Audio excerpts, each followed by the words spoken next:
Welcome to the stream, my friends. We're back in business with a autogen, or not autogen, but with a random King of the Hill. So this is the dreaded Wheel of Doom. Essentially, the players are given a faction that is randomly picked here, which is quite a bit of fun. Players are forced to play on unusual factions they're not used to playing. It's always a good time. Hope you guys are doing well. Yes, tonight we do ride. Let us get down to business and have some fun. I'm here to entertain you for the afternoon, and let's have some fun together. Yes, it is I. So let's go ahead and jump into our first match of the day. It's going to be Guac against Deadly Bunnies. Certainly quite the showdown. Of course, they have the factions they may want to be playing here with Bretonnian Dinos, but they're in for a bit of a rude awakening. They're going to be getting a random faction here, so let's go ahead and spin the first wheel. Hey, Steel Bear, thank you for the 100 rubles, man. Let's get this party started. For the eternal glory of the steel chair, may its haggardness instill dread into the soul of heretics. I'm a bit of a heretic myself, but, you know, we can roll with that, man. We can roll with it. Life's good. Yeah, no, I'm really hoping we don't get any mirror matches today. Last time we got like 3. Like, it was just brutal, man. So, also, we're going to be adding a rule today to the King of the Hills, where the players have 5 minutes to pick their armies. If they don't do it within 5 minutes, there's going to be some sort of a punishment of some sort. So, let us go ahead and spin the wheel. So, the first one is going to be for Guac. Let's spin this bad boy and see what we get. Steel Bear, thank you again for your donations, man. And Guac is going to be getting greenskins. All right. So Guac is greenskins. Green and mean. And the Deadly Bunny shall be getting the Holy Hand Grenade, perhaps. Yeah, for the Deadly Bunny. No mirror matches. High Elves. Okay, interesting. All right. So High Elves for Deadly Bunny. Good luck. Have fun. 5 minutes to pick. Go. So I will be running a timer here on the side, and well, essentially the punishment is that I was thinking beforehand. It's a little bit harsh, but of course it's a way to get, because the thing is, if people take too long to pick, not as many people get to play on the stream overall, right? So then from there, you know, it's not only like your slow picking isn't affecting. I don't really care how long they take, but it's more so about it not allowing other people to play, because I can only stream for so long, right? So yeah, so if they aren't ready in 5 minutes, then basically what we would do is just the person who isn't ready would be removed from the lobby and potentially brought back later in the stream. But just to get it going quicker. Yeah, we'll see. We will see indeed. No mirror matches today, man. The punishment is they get an autogen Sigvald army. They have to autogen and then switch it to Sigvald. Or Tretch. Yeah, I feel like Sigvald is more punishing than Tretch because Skaven have a stronger roster in my opinion. So it's like you can make up for it in other ways. Yeah, I don't know. I'll think of something. Yeah. Like, even at my previous job, I used to work as an athletic director. And whenever, like, there would be a rule break or some sort of an issue in competition, I always hated having to, like, issue punishments. It's one of my biggest gripes. Nakai the Chad, thank you for the fiber, man. Sigmar, bless his haggard body. Thanks for all the great content. You're welcome, Nakai. Nakai certainly is quite an alpha beast indeed. Thank you. Then we have one from Shivering Death 1. Do a mirror match for his birthday. So, Shivering Death, thank you so much for the $50 donation. That is super generous. However, it's not. I can't tell them what to do in this tournament because the factions are randomly selected. So essentially, I roll a wheel and they get picked that way. But Shivering Death, that's a very generous donation, man. And hope you're doing well. Thank you. It's going to be a good one. It is indeed. Guac is ready. They still have 3 minutes to pick. Ready up then. I will say, ready up. Looks like Guac is in a clan ITO. It's a clan I haven't seen before, if I'm not mistaken. And then Deadly Bunnies is going to be making the final tweaks. A couple minutes left here on the pick process. 5 minutes is a long time, Mr. Sauce, but I can't tell you how many tournament games I've casted where people take like 10 to 15 minutes to pick their armies. So, yeah. 5 minutes is not that long. Like, actually, in like ECLs and things like that, sometimes it can go like 10 to 15 minutes, which is pretty absurd for sure. So both players are ready. Look at that. We got down to business nice and quick. It's going to be Guac against Deadly Bunny. This is going to be for the first crown. Who shall be our first king? We will find out here today. Today's not my birthday. No, my birthday is July 12th. God damn it. Thank you guys all, man, for joining today. It's going to be a fun one. The wheel ones are always a nice kind of a, light format. Hey, get at Mule. You had a good run last time. A very impressive performance. Oh, the wheel. Yes, the wheel is still on the screen. I got to get rid of that. All right. So let's go ahead and minimize and banish this wheel to the Shadow Realm from whence it came. And looks good to me. Man, Shivering Death, thank you so much. That's very generous, bud. All right, so now we're here in the battle. It's going to be Greenskins led by Guac facing off against the High Elves, who shall be led by Deadly Bunny. So for the forces of Guac, he's got a combination of Black Orcs and Orc Boys. So yeah, Black Orcs are pretty good here, especially with the advent of Silver and Guard. These guys can put a serious hurt on Silver and Guard. They can compete with the high-end infantry, Swordmasters, White Lions, Phoenix Guard, things like that. So having an anchor of Black Orcs, I've always been a fan of that in this matchup. And High Elves, they have some anti-armor options with dragons and breath attacks, but typically armor is pretty good against High Elves. So we do also have the Arachnoid Queen here on the far side of the battlefield. Aside from that, it's going to be a massive wall of Spider Riders with a little bit of a Bacon Cav support. So these are going to be the standard Orc Boar Boys, which probably trade okay with the Reavers. I have a feeling they would lose to Silverhelms depending on the charge circumstance, but they do have good AP value, so they certainly pack some punch there. But yeah, Greenskins aren't known for their high-quality cavalry. That's certainly one of their weaknesses. And a Goblin Great Shaman as well is going to be the Lord here for this Greenskin army. So yeah, Black Orcs, double Spider, a little bit of Harass, as well as some light Cav play in the back via Spider Riders, and some Bacon Cav as they're called here, which is quite a bit of fun. Hey, Sotek, how you doing, man? Welcome, welcome. And now for the forces here of the Deadly Bunny, it's going to be Silver and Guard here, and Rangers in the front line, backed up by an Archer line. Two groups of the Bolt Throwers, and Bolt Throwers pretty good, if you can protect them, I mean, they'll certainly be pretty efficient against the Spiders for, like, steady, long-term DPS against those big Chunguses there. So we got Bird Techless with all the good spells, Nets and Regrowth, a couple Reavers on the flanks, and a little bit of Narnia action coming in from Deadly Bunny. Yeah, it's a pretty well-rounded army. War Lines of Krace certainly give you some punch against Black Orcs. You can stack them on top of Silver and Guard or Rangers and chew through Black Orcs okay. And Peckless, of course, is pretty strong in combat as well. So Peckless can potentially put some hurt on some of these big boys back here. We have a donation from Andrea Decarlini. I think I got that right. Hey, T, today is my actual birthday, and your stream is by far the best present today, so happy birthday. Happy birthday to you, Andrea. Hope all is well, and, we'll keep you entertained for as long as we can, probably about 3 hours today. And, guys, let's go ahead and wish a happy birthday here in chat to Andrea. Thank you so much for your donation. Really appreciate that. And now we'll get this battle going. Happy birthday again. Bird Techless eyeing down his prey across the battlefield. No Plague of Rust effects or anything to lower the armor of those spiders. So archers are going to have to go about it the old-fashioned way. And it looks like the single bolt thrower is going to be shooting downtown, going after what appears to be some orc boys. But definitely switching that bolt thrower into single fire mode and just going after like the spider would probably be the best bet. Honestly, just get the bolt thrower, sit it on the Goblin Great Shaman the entire game, and you're probably going to have a pretty good time. Now, here, a little bit of skirmishing.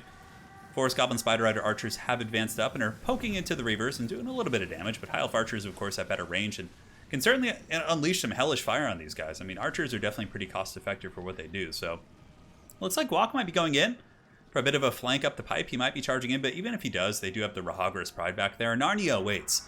And it looks like he is going to be going in, but yeah, if Deadly Bunnies is paying attention, the Lions should be able to just come in and massacre these guys. But, they might even break before they get in, just from the nasty crossfire. Will Ferris! Hey, happy birthday, Turin, my dude. I'm glad to see this format thriving. Hey, cheers, man. Thank you so much for the donation. And yeah, you can see here the Forest Goblin Spider Riders do attempt to go right up the pipe and infiltrate the Archer lines. But Deadly Bunnies with some really good reactions, able to get the Rahagras Pride in, screens out the Forest Goblin Spider Riders.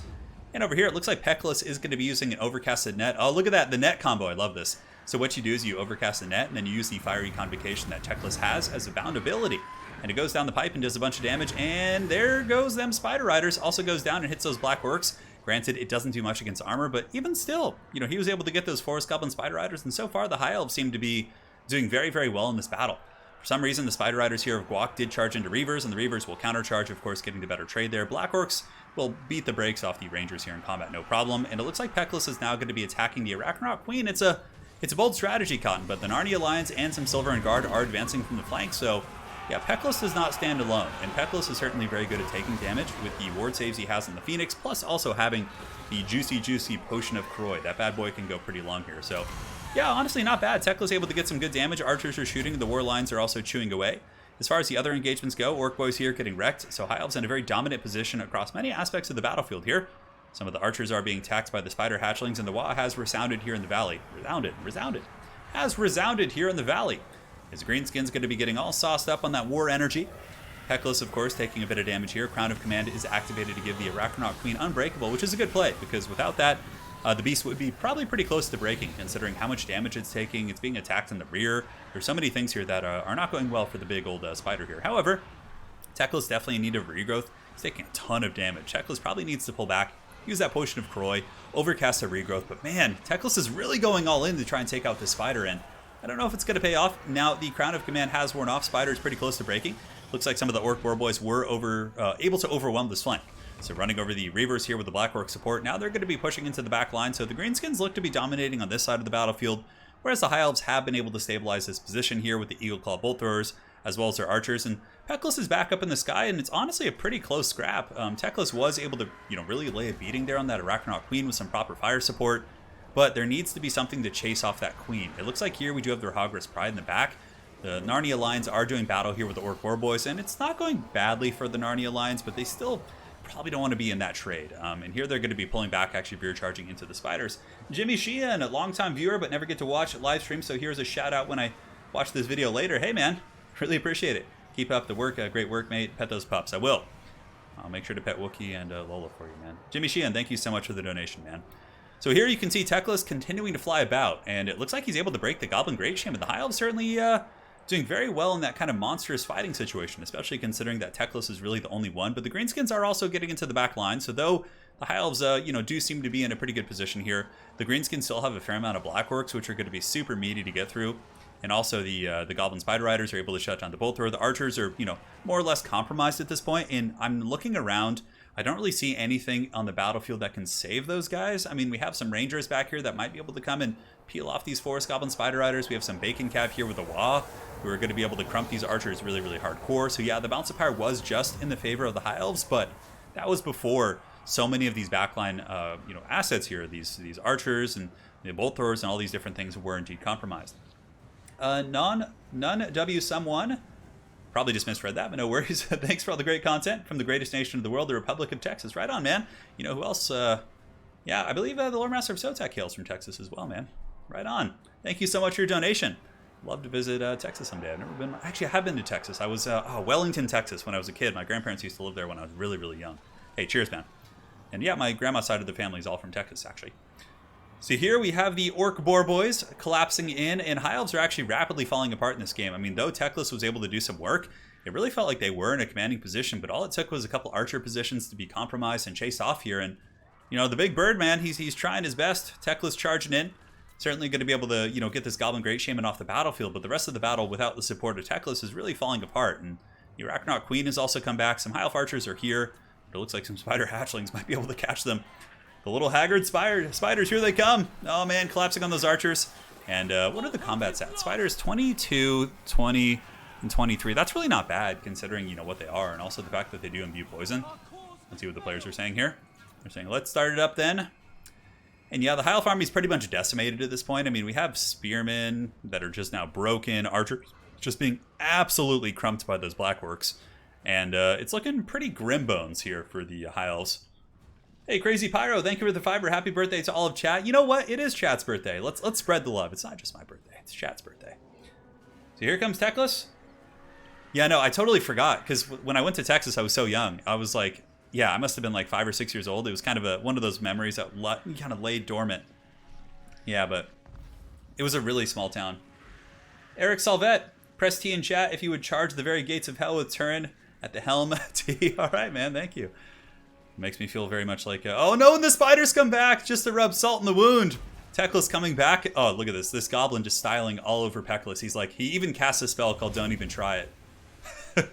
And yeah, the Goblin Great Shaman going to be getting charged here, but Crown of Command is actually active, so the Goblin Great Shaman can't be broken right now for a long time. Crown of Command has a pretty substantial durations, but should be wearing off here in a second. He might break again. Is he going to get Teclis though? I mean, I don't know why it's not army losses. If you look around here, I mean, the High Elves, what do they have? A couple random Archers are on the battlefield, but there's still the Arachnoid Queen to deal with. It's, Orc Boar Boys and pretty much full mass Black Orcs, which can just stand and grind all freaking day. Yeah. Biomedicine chat says, please don't make it my birthday. I'm already old. Yeah, well, it's all good, man. Nothing wrong with being old. It just means you're wise. So here, the Forest Goblin Spider Rider Archers are being hunted by Teclis. He's going to be making his valiant stand. He's pretty much all that's left here. I'm pretty sure the High Elves literally have nothing else functional on the battlefield. I mean, a couple loose Archer units running away, but I can't see any way Teclis can win this. I mean, he can certainly, you know, make some stylish last stands here and there, but it's going to be the doom for him. Yeah. Of course I would, Blitzenstein. Of course I would. Hey, thank you guys so much for your donations, man. You guys going hard right out of the gates. Yeah, we're here, man. King of the Hill action. Auto-gen, first battle. A very, very good scrap. As a matter of fact, High Elves, I really thought we were going to win it potentially early, but Guac was able to come back and rally his spiders and then eventually shut down those archers, which were causing him so much harm. Yeah, and look at this. There's no ground units here for Teclis for the High Elves anymore, so like Teclis is just having to hunt things to get in combat, which is pretty funny because if the Greenskins just wait over here, I mean, both players pretty much know it's over at this point, but I think Deadly Bunnies just wants to play it out for fun, which I completely understand. It's a fun thing to do. Mason Mitchell, if Eric Andre was a character in Warhammer, what faction would he be? All right, so Eric Andre would 100% be like a halfling. Yeah, because halflings in Warhammer are like super trolly. Yeah, he would definitely be a halfling. That would be my 2 cents. So Teclis getting very low in the leadership department. He's going to be flying in. The Sword of Teclis is activated, and here comes the Deadly Bunny for his final last stand here against the Greenskin Legion. But there's a lot of stopping power here, and though the Goblin Great Shaman did get broken, oh my god, what if Teclis was able to win this? How gross would that be? I would actually be like, what is happening? Alright, so Teclis is in combat. I'm pretty sure he's the only thing, so the High Elves technically do have to stay in combat now. Granted, I don't think Teclis is going anywhere. Now he's pretty surrounded. The Spider definitely should come in and probably fight. And yeah, you can see the Forest Goblin Spider Rider archers are actually broken. Oh my god, is Teclis going to win this? No freaking way. No freaking way. Major Moolah! No. It might be the whiskey talking, but I do love your channel. Hey, man. I appreciate that. That means a lot, man. Giving that warm, fuzzy feeling. And here you can see Teclis is now fully surrounded, and I don't know. Teclis should not win this. Blackworks are immune to psychology, so if you want to break them, you have to just like go and do it the old-fashioned way and just get through all of that. Oh my god. Oh my god, is there going to be a fiery convocation? Oh no, from Teclis! Dude, that with the style points, the ball's on this man. Oh my god, here it comes, dude. Here it comes! Oh, and it roasts through the Greenskin army. Look at that. Brutal damage. And it instantly breaks like several of those units. Dude, that was mad style points there for the Deadly Bunny. Hey, we have a new member. I cannot read that Japanese. I don't remember how to read katakana, but welcome to the Dukes of Haggard, man. Arigatou gozaimasu. Anate wa boku no tomodachi. Thank you so much, man. I really do appreciate that. And yeah, welcome to the Dukes of Haggard. Dude, the style points on that. Yeah, it's not going to be enough. He tried. Man, you got to give him props, though. That was some stylish moves he had this game. And down goes Teclis, just showing how truly tanky he is. One of the tankiest characters in the whole game. He probably is, honestly. Like, I'm trying to think of, like... I feel like Teclis could probably last longer than, like, a Dread Saurian or something. Yeah, it was a good build. I mean, it was a good scrap, honestly. High Elves were ahead in the balance of power, but Greenskins dragged that back. Yeah, I know. I know. That was something, wasn't it? All right, up next we have Legion. And you're up. Very cool. So now we can update this. It's going to be the Guac. I think he has 2 Cs. He's a thick Guac. Yeah, he does. And it's a 1 here. Dude, that was something. Guac in chat, I hate bird Teclis. That's pretty funny. All right. Very cool. Dudes, and again, thank you guys so much for your donations. I just saw so many come through. Means the world, man. Means the world. Thank you. Keeps me going strong. Hey, well played, Bunny. That was a great scrap. So Legion, you're up next. Let me see. The wheel forced me. Oh, what's wrong with that?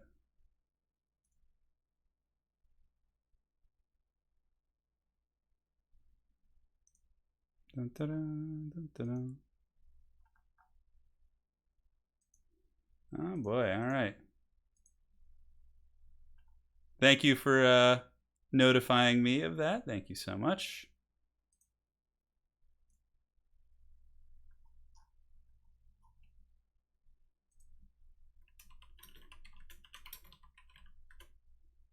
Perfect.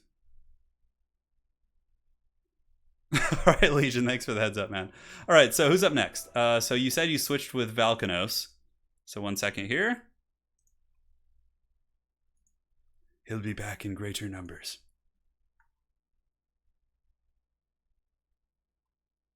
Okay, 1 sec, guys. I need to take care of some Discord treachery. Okay, so valkyrnos, you are up. Perfect. All right, let's go ahead and spin the wheel. Let's get this party started. Mess at the Discord, I know. Oh, it's always a good time. All right, so firstly, guys, let's fire up the bad boy. Let's get this wheel going strong. Let me find it here. I have to find the cursed thing first. So this is going to be for your boy Guac. So let's spin the wheel and see what happens. Yes, we had a Slanesh orgy bot in Discord. All right, so we got Bretonia for Guac. Oh, hell yeah. Give me some Bretonian action. Bretonia for Guac. And for valkyrnos, let us spin the wheel once more in the deep and see what we get. No mirror matches. Okay, Empire Bretonia. That's a fun one. And Empire. 5 minutes to pick. Good luck, have fun. All right, perfect. So the players have been given their factions. You know, I might as well get rid of the wheel now. Just so I don't forget. We're all set. So we got Empire versus Bretonia. The classic battle of the good lads, which, you know, always pains me to see, but yeah. So the players will have 5 minutes to pick. So at 1 p.m. Pacific Standard Time, punishments will be issued. Guac already had a build saved for this, so Guac is ready. valkyrnos is like, oh no. You can tell valkyrnos is not about this. Oh my god, that's so funny. You know, it's a good matchup though. Yeah, it's a good scrap.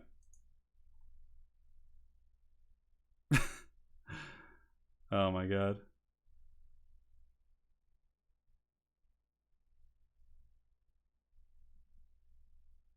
Yeah. valkyrnos says, "Oh no, that's not a good sign." The fact that his opponent like instantly had that for the hot halfling love, dude. Yeah, the halfling. I saw somebody made a halfling mod. I think I might do a battle on that just to make just for some laughs and gaffs. It looks like quite a bit of fun. Who is preferred in Empire versus Bretonia? You know, it's actually Chaos TV. It's an interesting one. I always felt like the matchup was kind of even because basically what Bretonia does is just uses a bunch of shitty peasants and men-at-arms and then uses like a couple of questing knights, which trade pretty well with demis. A lot of it just comes down to like who gets the better cav engagements. It's not so much like one faction has a huge advantage here and there, but Empire does have some pretty good artillery options too, which are nice. Like a single cannon can be really useful. I don't know how it's favored, to be honest. I've always felt maybe slightly Empire favored, but it's kind of insignificant if you're playing against like a good Bretonian player, you know? Yeah, it's a tricky one. Yeah, I feel like it's a 50-50 matchup. I think Guac has a very accurate assessment. The halfling mod is super OP. They have amazing melee defense. Yeah, it's kind of silly. Isani Raider says, "You're not the real Turin. You remember the wheel." I know. Let the conspiracy theories flow in chat. I've been replaced by an evil doppelganger. valkyrnos making the tweaks to his army. Yeah, I mean, we actually had a really fun game. I think it was in the Faction Wars a while back. We had Random Nix playing Bretonia, and he like brought like 5 field trebuchets against like the Empire and was like blasting a single steam tank with field trebuchets. It was like one of the most glorious games we've had on the channel in quite some time. That was a really good one. As a matter of fact, guys, we have a Faction War coming up this weekend. So Faction War is going to be this Saturday. I know it's probably the most popular format in the channel, so hope you guys are hyped. It's going to be Saturday at 9 a.m. Pacific Standard Time. So this Saturday. So for those of you guys in Europe, +8, +9, +10, depending on what part of Europe you're in or the continent. But yeah, it should be good. All right, valkyrnos and Guac are ready. Let's get this party started and jump into our next match of the day. Currently, the Guacamole is the king of the hill with 1 victory, but this is a lot harder to stay on top simply because you're given random factions, so you can't play to your strengths every single game. It kind of tests the diversity skills of the players that are here in this battle. So, yes. It's a 51-49 matchup due to Boris's mustache. Yeah, it's a fair analysis. It is indeed. Yeah, let's go, guys. Let's do it. Yeah, Moscow, it's pretty late, huh? We're getting there. We're getting there. Large, it's just standard, yeah. So it's like the same Faction War. There's no like weird format nuance like autogen or like alternative funds. It's just going to be the standard Faction War tournament. So, yeah. I was Lady Turin and I actually painted some berserkers last night. We also got some possessed models, which are really, really haggard. They're super old, but they're pretty cool. So currently working on painting some possessed models. We got Fabius Bile being painted up in 40k. I'm thinking about giving, because Fabius Bile is like, if you guys don't know 40k, he's like this like deviant scientist, like clone master guy. But he walks with like a cane in his model. He has like a giant pimp cane. So I was thinking about getting him like a feathered hat and just like gluing it on his head or something. I don't know, it'd be really funny. Anyways, guys, for the Bretonnian hordes of Guac, just like we talked about, men-at-arms into the sunset, peasant mobs, peasant archers with poison. So you can poison the enemy cav units while you're fighting them, and your units aren't going to be poisoned because they got rid of that, which is cool. And questing knights, including the companions. That's all you really bring here in this situation. So, and now for the forces here of the Empire, the Sons of Sigmar, pretty much chaff in the front line. No great swords, no high-quality troops. A single silver bullet, which is a very, very good choice. And we have a great cannon, 2 Demogryph Knights, and Demis head-to-head against Questing Knights, I believe, do win that. But it's a in terms of a cost trade, Demis are much more expensive than Questing Knights, so it's actually an even trade in terms of cost. We have Franz, of course, he's really good at buffing in these cav fights, and 2 groups of Pistoliers, actually. No, Outrider and Pistolier, so a little bit of a something. He's got one of each right there, which is quite cool, so. Yeah. Oh, yeah. I'm working on a bunch of cool Chaos models right now. Loving it. Been having so much fun painting. And the Empire is going to be forming a bit of a defensive box here. The defensive position of the gods. Which is, I mean, yeah, if you're going with Demis, you're not going to want to contest them in open field. You want to, like, use your spears. And because you have the cannon, right? So you force them in. When they come to try and shut down the cannon, you countercharge, you bounce back. Demogryph Knights with halberds definitely pack a ton of punch. So these guys can do some serious work for sure. Sons of Sigmar sounds like an outlaw bikers club. It kind of does, actually, yeah. It kind of sounds like Sons of Anarchy a little bit, which is a show I've watched. Yeah, Sons of Anarchy. Yeah, I remember that. Yeah, I remember the season finale and everything. I was like trying to remember if I had finished it, but yes, I have. All right, so let's see what the players are saying. Ready? Good luck. Have fun. It seems like we're making a little bit better time today. It's definitely nice having a little bit of a timer on the games to get things going. Yeah, so here comes the Hordes of Bretonnia. The Sons of Sigmar valiantly awaiting their approach. Yeah. Front line just going to get cycled to death? That's what you're thinking? Perhaps so. The swordsman certainly can get hammered pretty bad by cav. But there is also a ticking time bomb of a cannon here. So the Great Cannon can do a ton of damage against Questing Knights. Silver bullets are also a good deterrent because, yes, if you are cycle charging, you may get some damage, but you're also going to be taking some shots to the face. That's what she said. But, yeah, it's a thing. Noxzone, thank you so much for becoming a new member here on the channel. Welcome to the Dukes of Haggard. May Chuck Norris bless your entry into this glorious legion. Appreciate it, guys. So the Great Cannon is going to be shooting right away, obviously, and you can see here, look at that, man, brutal damage back here. Some of these Empire Bretonnian Knights just get hammered. Oh my god, look at the devastation. Freaking 8 Knights with 1 cannon. Talk about Value City. So obviously there is some terrain to use on this map. The Questing Knights of Guac are going to be running behind this train here, but they are going to be met by some nice skirmishing here. We do have Outriders and Pistoliers who can poke and be very annoying there. On the far side, Bretonnia just getting a full surround, so some Questing Knights going around the back side here of this matchup. Yeah, I'm actually a bit of a fan of wagons in this matchup. I feel like having like a war wagon or two can be a nice like option just to give you steady armor-piercing DPS and, you know, can cause some problems. So we'll see. So here the Great Cannons are tearing through the Questing Knights. The Questing Knights down to freaking 29 models, down from 45. Certainly a pretty painful situation here. And Peasant Mob's going to be going to take some bullets, and this is why they were bred for such a purpose. Outriders and Pistoliers will happily shoot into these peasants, and you know the peasants are happy to take those shots. So here we have a charge from the Pistoliers. Pretty good play right there. Able to potentially break the peasants. Let's see. No, they're actually holding pretty firm. Oh, they actually get a kill. Look at that. The peasants actually did drag down 1 Pistolier. Imagine the shame this guy's family is going to take back to Altdorf. That is quite rough indeed. So now the frontline fighting is about to be underway. The Silver Bolt's going to be teeing off onto the archers, but the peasant archers should be able to get concaved focus fire and yeah, go after, you know, the Silver Bullets or the cannon or any number of these other threats here. So we'll see how it goes. So the Great Cannon is being focused down by the archers. They're not actually going after the Silver Bullets. I understand going after the cannon, though. It's been able to do massive damage so far, so shutting that bad boy down is quite nice. And it looks like the Silver Bullets are able to break the Peasant Bowmen, but in the meantime, some Questing Knights and Louis are going to be charging into the front line, and we will see how it goes. So here they come.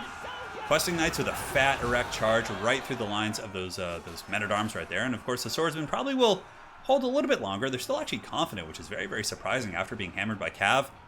And the silver bullets are making them pay the troll toll for sure. They're able to rip some really, really solid shots there. But the cannon is offline, and the peasant archers, just with the massive numbers.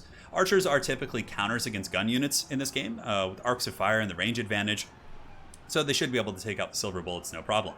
In the meantime, you can see the Bretonnians hammering into this flank. Reichel and Runefang and Sword of Crone are both active, and it looks like we have a leader duel. Franz is going fisticuffs with King Lewin, but Franz appears to be taking the lower end of that trade, simply because he's heavily surrounded by questing knights also. So Franz is taking a ton of AP damage from the knights. He's being focused down by 1,000,000 archers as well. Look at the peasant archers here of Guac going after Franz, and Franz is just being given the business right here, and Franz is most certainly going to be forced back.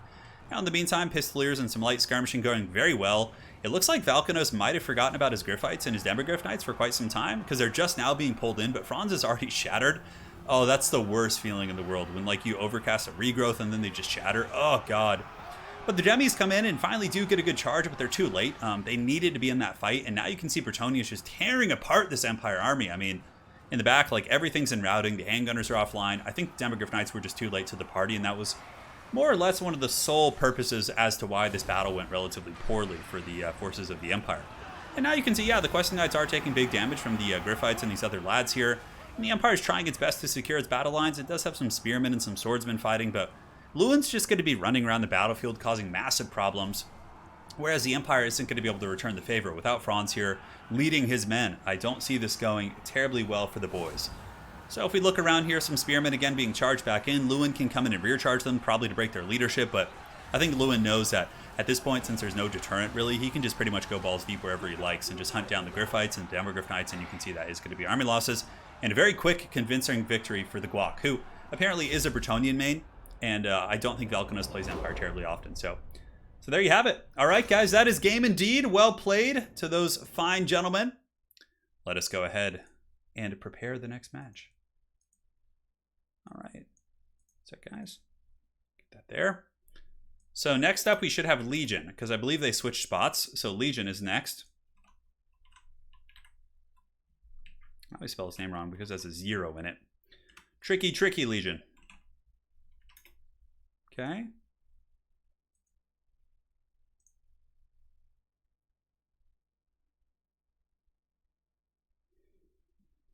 All right.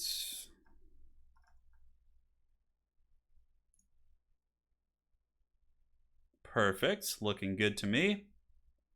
You go ahead and set up the King of the Hill.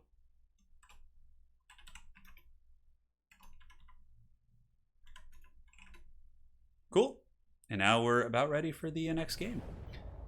So if we take a look, it is the Undead Squirrel, who I believe this is Legion. Let me go ahead and double check here, just to be safe. It looks like it. Yep, it is. Perfect. Oh, this map looks so cool, but it's so unbalanced. Like, one player just gets dunked on the bottom of like a ravine. All right, Eschen shall be the next map. Let's go ahead and get ready to spin the Wheel of Doom. Here it comes. And where art thou, Wheel of Doom? Let us summon it once more from the deep. Here it comes. And we can go and spin it. Spin it nice and good like. Okay, where are you? Stupid wheel thing. So many things on my screen, it's just getting so complicated. All right, guys, we're going to spin the wheel for Guac. So Guacamole is going to be getting... What's it going to be? Skaven for Guac. Okay, so Guac gets Skaven. And now for the forces of Legion. What shall the Legion get? Let's go ahead and spin the wheel once more and see what he gets. Please do not give us a mirror match. Granted, Skaven mirror matches aren't bad. All right, Dark Elves. Huh. Dark Elves. He's like, please don't give me Warriors of Chaos for Legion. All right, so we got Skaven versus Dark Elves. It's a doable matchup. Dark Elves can definitely do some business here. No complaining, Legion. You just have to take it.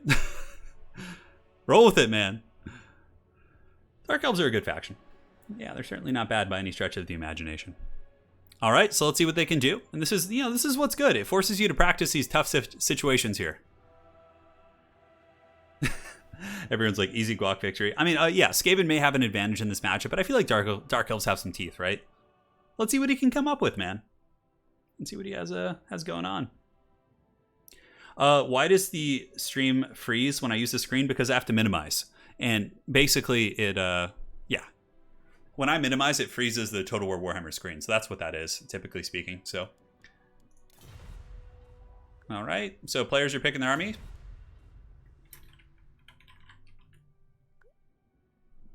Okay, the players have 5 minutes. So at 1:13, the tribe will have spoken. One sec, guys. All right.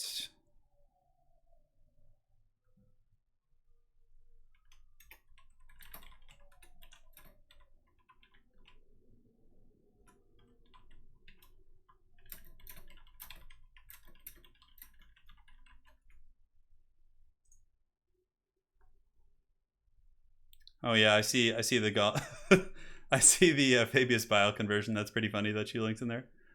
Yeah, right on, man. All right. Perfect.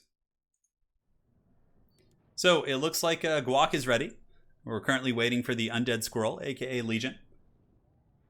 And it looks like we had a couple donations come in from Ephraim Va. Hey, dude. Love the tourney streams, right? Hey, right back at you, man. Thank you for your support.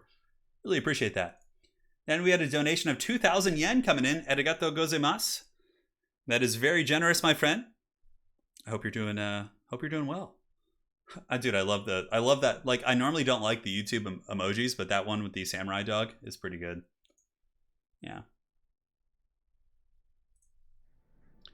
How and why is Skaven good in this matchup? So, to be honest, I'm a little bit out of the loop as it pertains to the meta here, but I feel like Skaven have some great tools via the Poison Wind Mortars and the Jezzails. Like, obviously they're very strong, but honestly I can't answer that question terribly well. I personally would feel comfortable playing Skaven against Dark Elves. I'd feel quite happy with that. But from the Dark Elf perspective, yeah, I don't know. I'm really not a good Dark Elf player. Yeah, we'll see. Oh my, Legion is saying this is like my second Dark Elf game in multiplayer. Oh my god. And I've seen Legion play plenty, and Legion's done very well, but it's apparently he doesn't play Dark Elves. Oh my god, that's really funny. Yeah, Skaven are a really strong faction. Your underdog instincts are kicking in. You see, that's what it's all about, man. Ice Power Total War, who is a Dark Elf man in chat, very good one, says, I think it's a 50-50 matchup. All right, that's good to know. Yeah. Yeah, I mean, I've never felt like this matchup is like super imbalanced one way or the other, so. Yeah. Yeah, it was Japanese, correct. Yeah. So 3 minutes left on the pick here for Legion. Oh, okay, Legion sent me a rules question in Discord. Let me go ahead and minimize and check that out.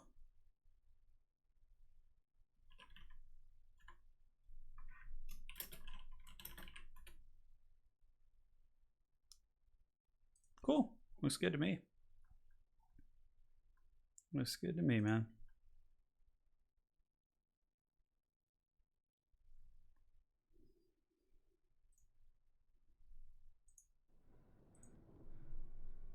So yeah, I just had a little rules clarification. What is this ITO you were speaking of here? Do you plan to play Blood Bowl again? Yeah, Mr. Varder for sure. When the new Blood Bowl game comes out, because obviously we did get the trailer for 3. I will 100% play Blood Bowl on the channel. I'll cover it. I'll do maybe I'll do basic guides for each of the factions, but you know, I'm not much of a person to make guides. Like, I don't enjoy that too much. I rather just play the games and kind of show through example. But yeah, I'll 100% play Blood Bowl. I loved the old Blood Bowl. It was super fun. Yeah. Did I see the 18 Warlock Engineer video? Yeah, I did. That was pretty fun. Yeah. Haxor, you've missed a couple games. I believe you missed 2 games in total. But yeah, for the most part. All right, we're giving Legion the 1-minute warning. You better do it, man. You better just start spamming whatever unit looks enticing. All right. Let's get this party started. Ready up, lads. It's time for this Skaven to battle the Druki. The Duel of Duels. Always a good one. Man. Yeah, oh yeah. I'm so excited for Blood Bowl. Like, I miss playing that game. I really do. Oh, hell yeah, Valinir. Hell yeah, man. Oh, gotta stretch out them old bones. Both players are ready. Right on the mark at the 112. No, he did it. I do play 40k. Yeah, I play a lot of 40k. I play Chaos, so I play Death Guard, and I also play Chaos Space Marines. Those are my two factions. So Chaos Space Marines, I mainly just, I'll play all the different legions depending on what what opponent I'm playing with or what tournament I'm in. Yeah.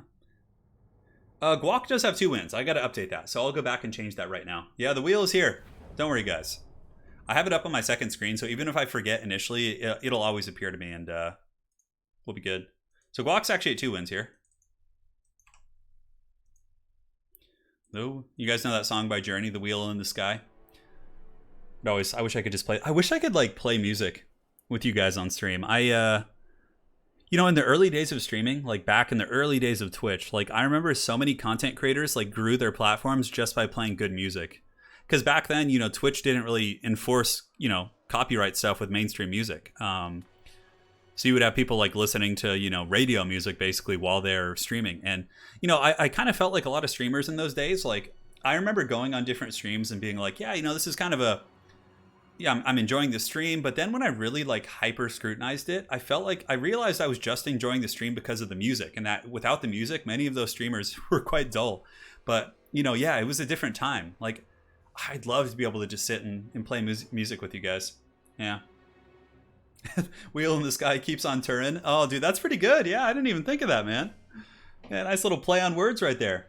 My favorite Journey song is "Separate Ways." Wheel in the Sky is good, but "Separate Ways" is my favorite Journey song. I love that one. I mean, obviously there's some classics, like "Faithfully," for example. They actually played "Faithfully" at my high school graduation, but, it's so good. Yeah. "Separate Days" is the one that goes like, "Someday love will find you, break those chains that bind you," and it's like has a little bit more of like a rock and roll kind of theme to it. Journey is bad dad rock. Yeah. Sunny D says, "I just got the Indominus set from my girlfriend. I'm so intimidated." Don't be, dude.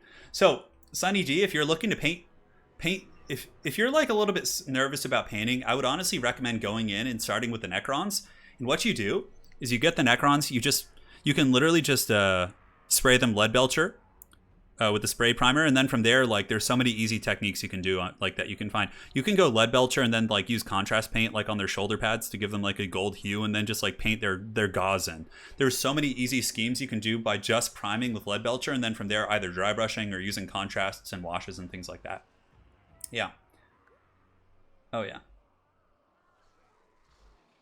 Well, so right now, guys, this will be the last question I'll answer before we get into this game. But basically, if you want to play music on your streams on YouTube, if it picks up anything that's copywritten, it will immediately terminate your stream. Like if I played a song right now, within 30 seconds, it would probably get taken down, and it would just get crashed. If I upload music in a video, it lets it go up, but you don't get any revenue from it. All the revenue goes to the owner of the music, regardless of the content that you made in that video. So that's how it works. Anyways, guys, here the Skaven Horde, led by Guac, currently our king at 2 wins. A battle line of clan rats with spears, Lord Skrulk, an assassin, and a warlock engineer with Howling Warpgale, a very good inclusion against Manticore spam. Over here we got Skaven Slave Slingers. We have some Jezzails in the back, which are a great countermeasure against monsters, single entities, all sorts of beasties like that. Helpet Abomination, and it looks like Clan Vulcan Tail Slashers with Ogres in the back. So very much a defensive formation. And I can't tell you how many builds this is like the standard. Warplock Jezzails stacked with Poison Wind Mortars. Now for the forces here of Legion, who mentioned he does not play Dark Elves, but it looks like a pretty solid Dark Elf army. Double Scourge Runner, battle line here of the Bleak Swords. A Hydra, Morathi, and double Manticore up in the sky. And then we do also have a Sorceress of Beast. So yeah, there's going to be a lot of Manticores here in this battle. I mean, we have the Hydra, the double Manticore, and the Manticore summon. So there is going to be a ton of business coming in, and we will see how it goes. Yeah, Sunny D, 40k is pretty complicated, but honestly, man, like just play like 500-point games.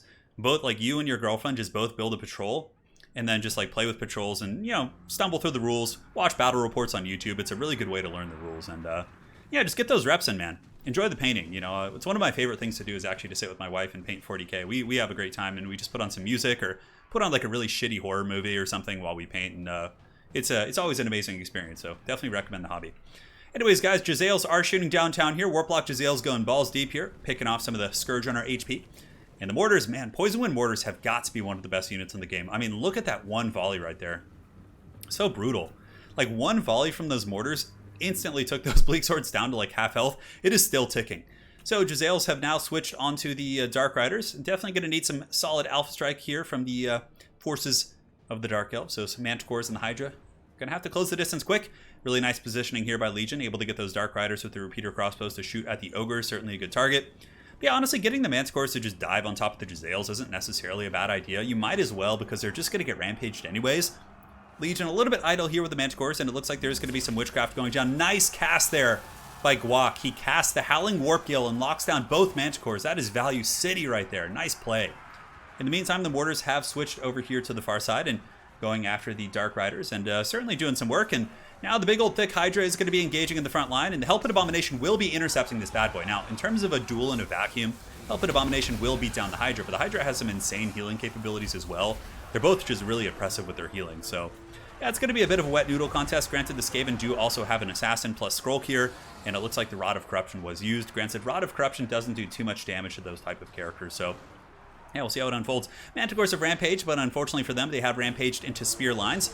And the Scourge Runner chariots are being attacked by spears and ogres. Definitely need to pull those guys back. And what needs to happen with the Scourge Runners, he needs to pull one up here and one down here and attack from 2 angles. There's only one Rat Ogre defending this entire flank here. So if you could like juke them and go a couple different ways, you would get some huge value. And it looks like he did. Legion goes this way and this way. Very, very nice play there.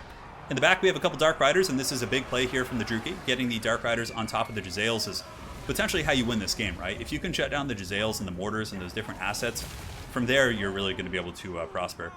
Man, thank you so much for that donation, dude. If 5,000 yen, I really wish I could read your name to thank you, but I can't. But I have to say, of all the emojis I've been sent, the disturbing YouTube emojis, you have sent some of the best ones. So big props, man. Arigato gozaimasu. I'm trying to remember Japanese how to say specifically thank you for that money or donation, but I can't remember. But man, thank you so much. The YouTube emotes are pretty haggard, but that one's not bad. I've seen far worse. So yeah, Skaven certainly in a good position here. The Chill of Sontar is certainly not chilling, and you can see here the Warlock Engineer and Lord Skrulk are able to lay quite a whooping there on the Chill of Sontar, forcing that bad boy back. The Manticore has been beaten down by the Hellpit Abomination. Granted, it is one of the summoned Manticores. You also have to remember the Dark Elves are using a Manticore summoner, so they do have a little bit of a false inflation in the bounce of power. So as it currently stands, Skaven are probably pretty well ahead in the current state of this game.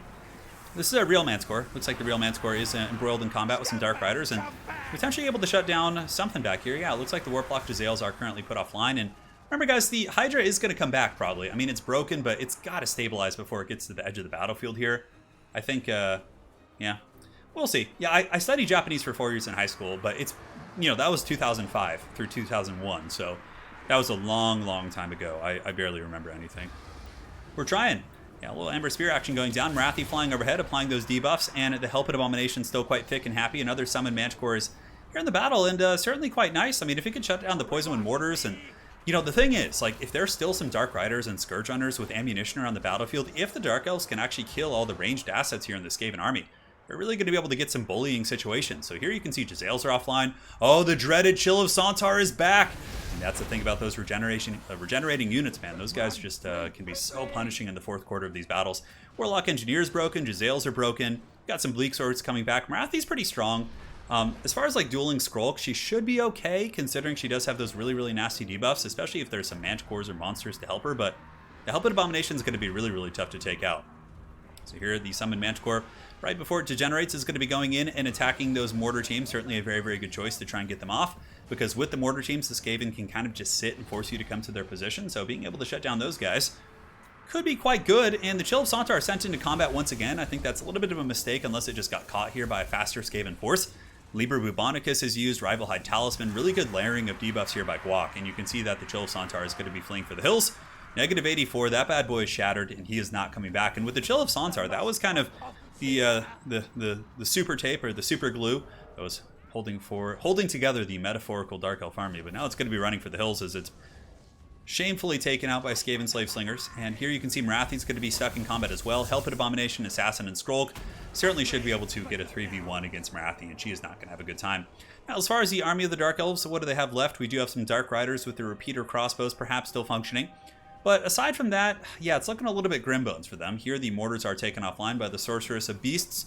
She's able to get her cane and lay a bit of a whooping there on those Mortar teams, and those guys are going to be sent back. Marathi, how is she doing up here? It looks like a very nice Soul Stealer by Marathi, able to drop some nice DPS on this blob. Gets pretty much everything, but she's actually like trapped up against the house. You can see Marathi's like trying to escape here if you guys want to get a nice little zoom in there. Yeah, there's an assassin pinning her in, and the Helped Abomination's just slapping the base here, and I don't think she is going to be able to get away. Chill of Sontar is certainly gone. Marathi is afflicted by a Howling Warp Gale, which means she can't move now. And that looks like it's going to be a victory for Guac, and honestly, for someone who hasn't played Dark Elves more than 1 or 2 games in Quick Battle, or in multiplayer, you know, Legion played a very, very good game, and clearly Legion's got some skills, so well played to you, man. I know it's a tricky one, but I thought the build was pretty good. I thought it was pretty good. But the dreaded Helped Abomination was too much to handle. And that shall be Guac going up here. Next up, we have JK. So let's go ahead and get that going. All right. Where is the King of the Hill? All right, so JK is up next. We'll get this party started. Keep the good times rolling, man. Steel Bear, notice me, senpai. Hey, Steel Bear. You've been noticed, man. What Legion is that? Is that a salamander? I think it's a salamander, right, in your picture? Yeah. Well, I guess it's a chapter now. Man, thank you guys all so much for your donations. Really do appreciate it. Oh, are you guys talking about Cobra Kai? I haven't watched that yet. Yeah, no. I'm just about to finish. I've been binge watching The Next Generation of Star Trek with, Captain Picard. I'm on season 7, which is the last season, so I have about 21 episodes left. Yeah, give or take. So I'll probably finish that in like 3 or 4 days. I binged them after stream pretty hard. And from there, I'm probably going to watch Cobra Kai. I think that's like next on the agenda. Yeah, and there's so many good shows coming out now. It's great. Been enjoying The Boys quite a bit. Guac is going hard, man. Guac is taking no prisoners. All right, so we got the Beast Jack. I think this is JK? I think it is. Hey. I'm just going to make sure it's JK. The Doom Glades. Let's do the Doom Glades. We never do maps like this. Legend of Total War says hi. Ah, well, say hello to Legend for me, man. I hope he's doing well and he's living long and prospering and life is treating him well. The Dark Lord of Total War Warhammer campaign sends his regards, huh? I see. Hey, Legion.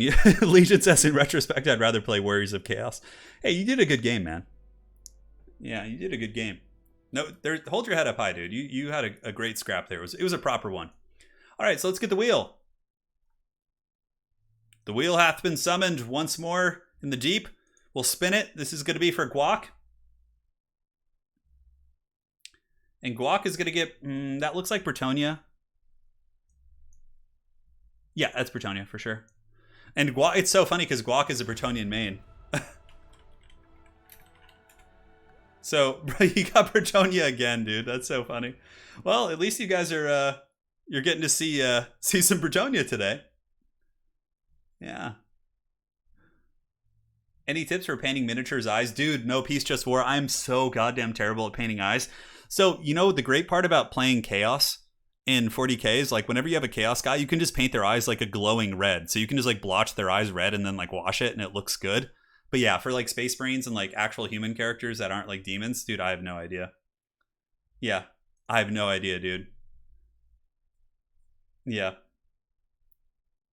No! No, not a mirror match! Oh, no! Bretonia. For Jack. No! Oh my god. Alright, guys, you ready for some medieval Total War? Because here you have it. Dude, no. Guac says I love it. Oh, no. Dude, it's happening.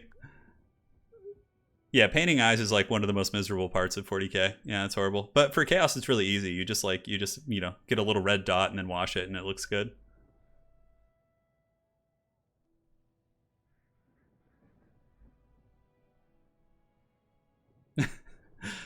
Oh, yeah. I've never once played Bretonia in multiplayer, says the Beast Jack.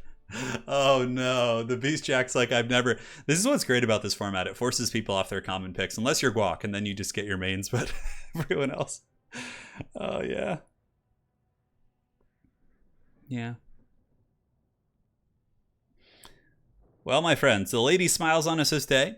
Hopefully, Jack will just bring something super wild. Yeah, you know, that's probably Jack's best bet. Like, he's playing against a pretty good Bretonnian player. I think if Jack just were to go with, like, a very unorthodox army, like maybe spam, like, an Air Force, like Hippogriff Knights or something. Like, something like that could probably do the trick. Oh, Ryan, thank you. I appreciate it. Oh, my God. Why does this have to happen? Hey, how's it going, Armando? Hope you're doing well. You got Palooka up in here. Bretonnia is a hard faction to play too. Like, Bretonnia is one of those like super high entry level factions.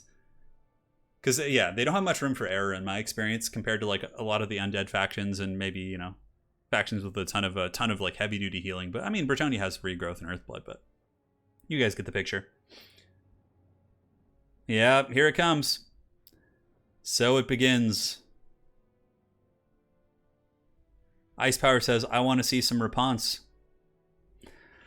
I don't know if we're going to get Reponse, maybe. I think it's going to be Lewin and or Fey Enchantress or Alberic. Like, I think, like, if you're uncomfortable... I mean, maybe Guac would pick Reponse or something. Who knows? Dude, oh my god, this is so janky. Give me La Massif. Unfortunately, there's not going to be any Sir Gregor because you have to play the sub-faction, and it looks like they've picked regular Bretonnia, so... I really do wish Henri La Massif was a pick for regular Bretonnia. It kind of sucks that you have to go sub-faction to get him. Yeah. I hope we see some trebuchets. I really hope we see like at least a combined total of 6 to 8 trebuchets. That would just make my day. I may have to cut... I mean, the stream is going to go for probably at least 3 hours. Well, let's see. 2 hours from now. Yeah, that should be fine. I have to get to physical therapy today, so at 4 p.m. And right now it's 1:30, so depending on how long it goes, I'll go for more or less as long as I can. I got to go work on this old rigid hand. Oh, I forgot to give them a 5-minute timer. I guess I just felt bad because of the mirror match. For you know, we'll give like a timer exemption to the Beast Jack here because he's been forced to play Bretonnia in a mirror match, which already sucks, and he's never played Bretonnia before. So we're going to be chill about it right now. Green Knight, probably not Geralt of Rivia. Bretonnia has a fair amount of magic damage. Green Knight probably isn't a great pick here. Because, like, Grail Knights do magic damage. Fey Enchantress does magic damage. Like, there's a lot of stuff that can kind of poke him a little bit. Jump into a stream in progress and see a Bretonnian mirror match. I feel bad. Me too. Feel bad for me, man. I appreciate that. Treb on Treb action. Yeah, that's always fun. I mean, this is basically, like, medieval, right? If you just get rid of the magic, you got archers, trebuchets, infantry, right? Like, it's fun. Yeah, I mean, they can choose sub-factions if they want to. I'm not opposed to that. So Beast... Wow, look at that. Beast Jack ready to go, man. Pretty sure he was in the 5-minute timer there. It is I, Turin Halfhand, yes. What is the best starting faction to pick in 40k? Well, honestly, Daniel, Beatty, if you wanna win, and you also want to have a faction that is constantly updated, is getting new models, and has the best rules in the game, Space Marines. Like, there's no question. But if you like to be like an underdog and you don't mind losing a fair amount of games and eventually becoming like the Dark Lord in some respects, I'm a huge fan of Chaos. It depends. Like, Chaos is really good for hobbying because they have such diversity and, you know, with all the different legions and demons and Death Guard and Thousand Suns. But yeah, Space Marines are just hands down the most supported, the most powerful faction. And yeah, you're going to get the most bang for your buck there. And they're pretty cool. I mean, they're definitely cool. But I don't like to win with the most powerful faction. It kind of like takes it away from... Like, I feel like the victory, like, I like to win with factions that are, like, mid to low tier. So that's why I play Chaos, because that's kind of where we've been sitting forever. Yeah, Chaos is like a mid-tier faction in 40k. All right, guys. So for the forces here of Guac, Men-at-Arms, and it looks like it's going to be a horde of Grail Knights. Oh, yeah, baby. Give it to us. Oh, yeah, that's what I'm talking about. Yeah, and if you don't want to play Space Marines, Necrons are just getting a massive update right now. So I would definitely recommend Space Marines or Necrons, but... Personally, I'm very biased because I love Chaos. Like, I really like the models. Oh, yes, the dreaded blocker. I got so carried away on that question there.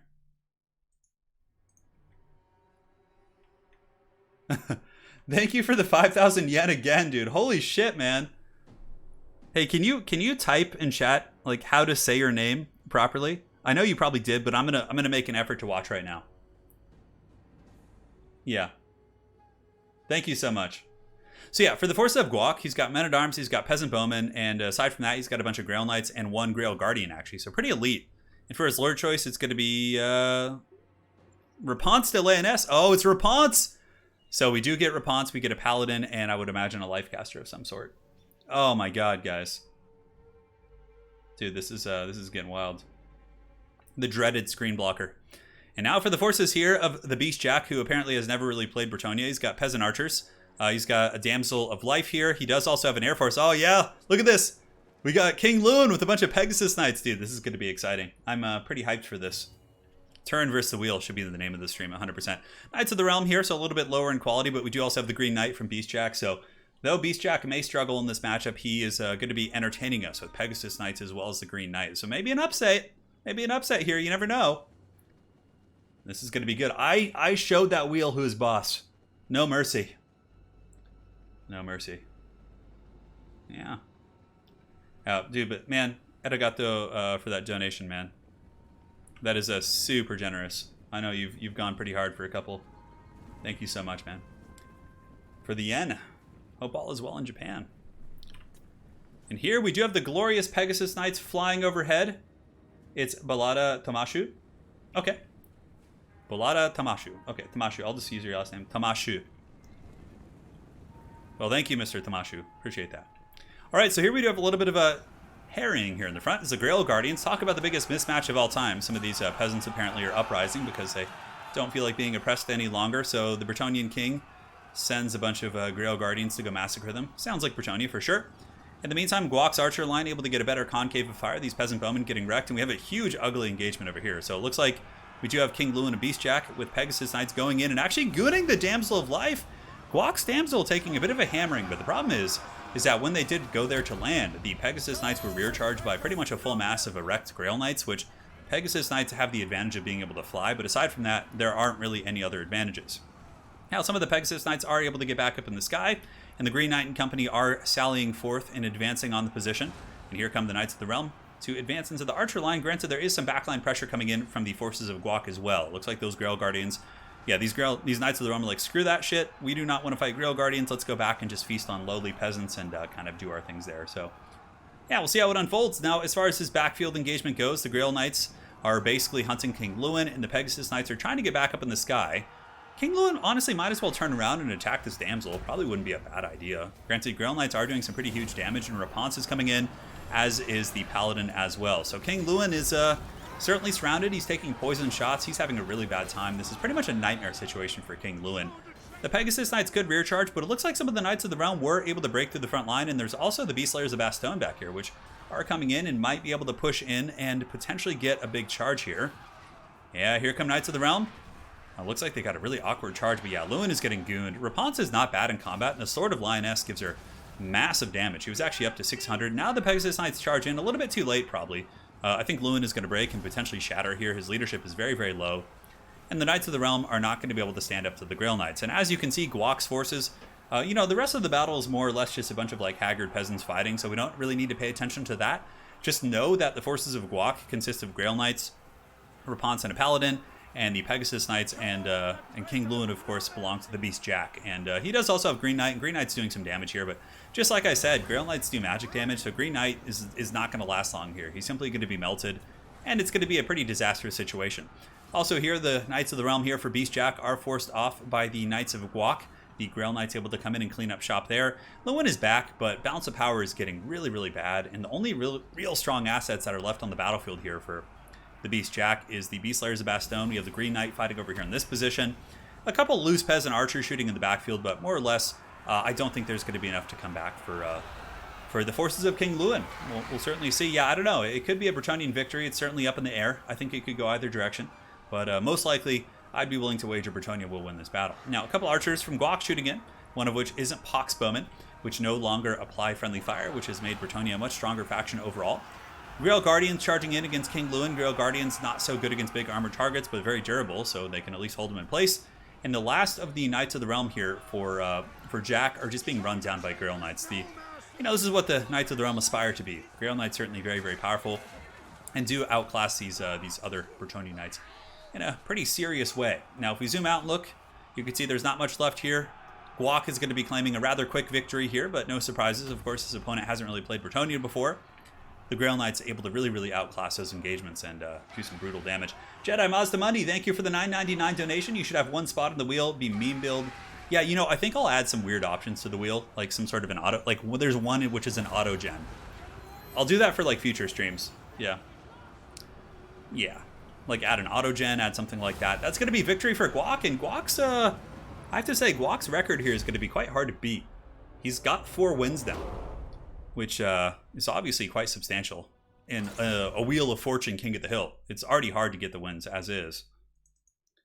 All right, so that's going to be Guac going up here. Next up on our list, we have Relis. All right.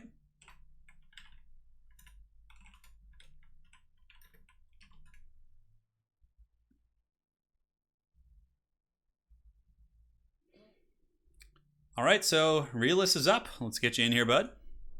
The Guac able to win the Bretonnian mirror match there. Another 2,000 yen, dude. Holy shit, man. Well, it's 6 a.m. in Japan. Love your content. Enjoy the rest of the stream, dude.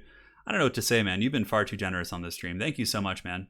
Sir Tamashu. And Oyasumi, is it Oyasumi Nasai? Is that how you say goodnight? So, Ohayo gozaimasu, Oyasumi Nasai, Konbanwa? God, I can't remember which one it is. It's been so long. Anyways, hopefully one of those makes sense, but yeah, get some rest, brother, and thank you so much for your donations, Mr. Tamashu.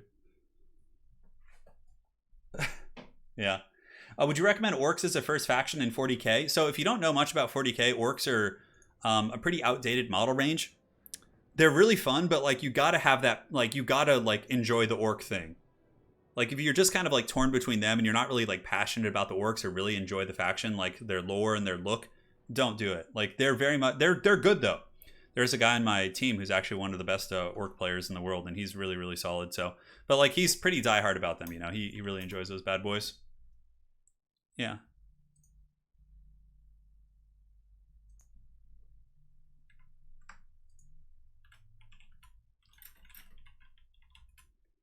All right.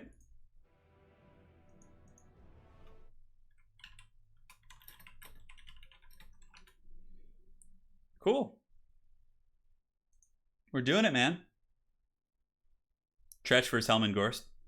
Yeah, Battlefield Gothic Armada. I really enjoyed it.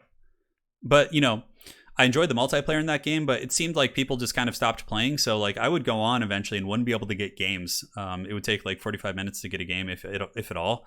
So I did stop playing that. But it was very fun. Any tips for Sisters of Battle? You know, I don't know too much about them since they've been updated. I used to play against the old school Sisters, but they've gotten a ton of rules updates, and they're actually really strong now. My recommendation, Flying Dutchman, would be to go to the 40k competitive Reddit and just search for Sisters, and you'll see some really good lists and advice and discussions and things like that. So I'm really not that good. Yeah, Orc players are always like the coolest, most jovial, like they have the coolest kit bashes. Like, yeah, I agree with that 100%. Yeah.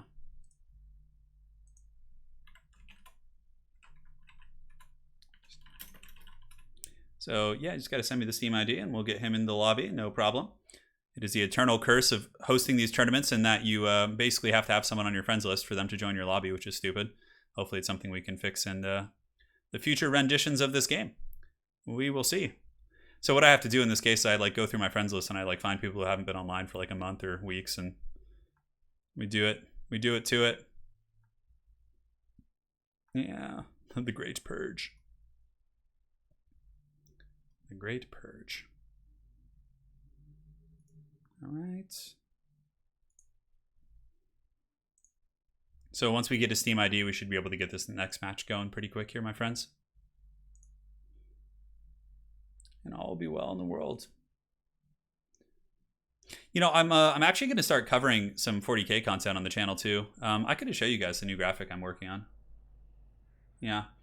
But I'm going to start like looking at 40k releases and things like that. So hopefully you guys don't mind that. It's going to be kind of a new style of content on the channel. Because I like 40k is such a major part of my life, like Warhammer in general. Like, and I love tabletop. Like, I just don't talk about it here on the channel, but I'd love to. I guess I've been a little bit lazy. The damn smoke in the air in California just makes me like so lethargic, and it's really hard to project my voice. Like my throat gets tired really quick. So yeah, but eventually I will do like videos on how to get started in 40k and everything and what I recommend. So yeah, Steel Bear, I will for the next stream. I will for the next stream. All right, so let's see if he sent me his ID. No problem. So what we could do too, Realist, is we could want someone to go ahead while you get the info. Yeah, but we'll be doing like when there's a new release or something, I'll talk about the models and things like that. Yeah, you know, Ryan, I was actually getting really into doing 40K bat reps, but then the Rona struck and I like couldn't get people to come over and play, obviously for safety reasons. So, but yeah, there's a couple battle reports on my channel. They're super outdated now because they're from 8th edition and the quality isn't great. I had really poor lighting and the audio equipment wasn't good. I really do want to like step up my quality, but yeah, we'll be covering a lot of 40K stuff. Yeah, I'm glad you guys enjoy it. It's fun. It's kind of in the house of, you know, the 40K stuff. All right, so we'll get Realist to send me the Steam ID, and Green, you're up next. Green.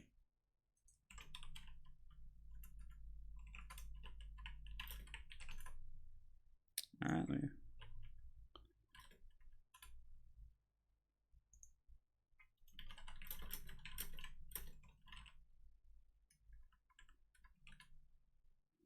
Perfect. All right, so we'll get Green in here and we should be good to go. So the problem is, hey, Swaggy Boy says, when is the next episode of the Skarsnik campaign? Love your content from Kazakhstan. Right on, man. The next episode of the Skarsnik campaign, unfortunately, so what happened was the Skarsnik campaign was recorded like a couple months ago. Like I think when was the Greenskin DLC? That's when I started it. So then I had to go get hand surgery in July. And I haven't really been able to do campaign up until like right now. So the Skarsnik campaign file is very outdated. There's been several patches and updates since then. So I'm pretty sure the save file is pretty much just, I mean, there's going to be a lot of issues with the campaign. So that's probably going to be the last episode that's up there right now, unfortunately. But at that point, I had already pretty much won the campaign. It was just about steamrolling and whack-a-moling different factions and things like that. So, but yeah, I mean, I will always try my best to finish campaigns, but obviously my hand surgery obstructed me from finishing that one, plus the head-to-head with Lore Master of Sotek, which is a shame, but, you know, you can't win them all. Yep, Green's on the way. Cool. No problem. Alrighty. Just getting the game set up. Sorry about the delay, guys. It's the nature of the beast. All right.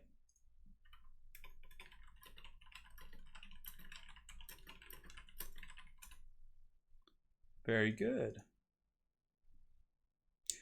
Yeah, Dawn of War 2 looks like fun. It's just like, I don't know if I could get into it now. All right, so we got Green versus Guac. Unsalted Salt. So let's go and switch the map. We'll do Glacial Lake. Let's do a little bit of a smaller map. We've had some big Chungus maps. Time to switch it up. All right, the wheel is here. Let us go ahead and spin it for Guac. What shall he get? And the Guac is going to be playing Lizardmen. All right. Lizardman Guac. And for Green, let's go ahead and spin the wheel. Hey, Clockbasher, take care, man. Dwarves. Ooh, dwarves. So Lizardmen versus dwarves. Lizardmen can win this one. It's certainly a little bit dwarf favored, I think, but not to the point where it's not winnable. Yeah, lizards have some tools here for sure. All right, guys, we got Lizardmen versus dwarves. It was getting a little bit scary there. I thought another mirror match might come. Could you give us an expose on what happened to Dawn of War 3? Oh, dude, I'd have to rant for a long time. I mean, like they just stopped. They didn't release any updates, new units. Like on top of that, like it just wasn't. Yeah, the best experience as is. Like it just, dude, I'd have to go on a big long rant about that. Yeah. They did tease the Necrons coming, but they just never did it for Dawn of War 3. They pretty much abandoned that game, which, you know, it was doing badly, so. Yeah, Green is a very good player, of course.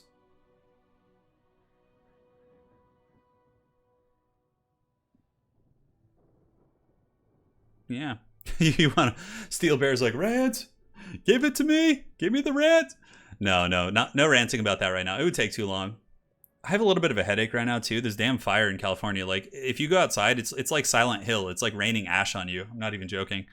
And we were out for quite a bit this morning, so I'm like a little lower energy. I'm sorry, guys. I'm trying. Yeah, the podcast is for rants. You know, maybe I'll do a podcast episode like the biggest disappointments in like gaming, and then like that could be one of them. It's a shame too, because like the Dawn of War franchise apparently has a really cool history and all that, and yeah. So we'll see. We'll see what the Guac does. It's a small map, which is good for lizards, which means Dwarven artillery won't pound them for as long. The next Magic stream, I'm not sure. Maybe next week, Geralt. Probably when the new set comes out, I'll do like a couple Magic streams.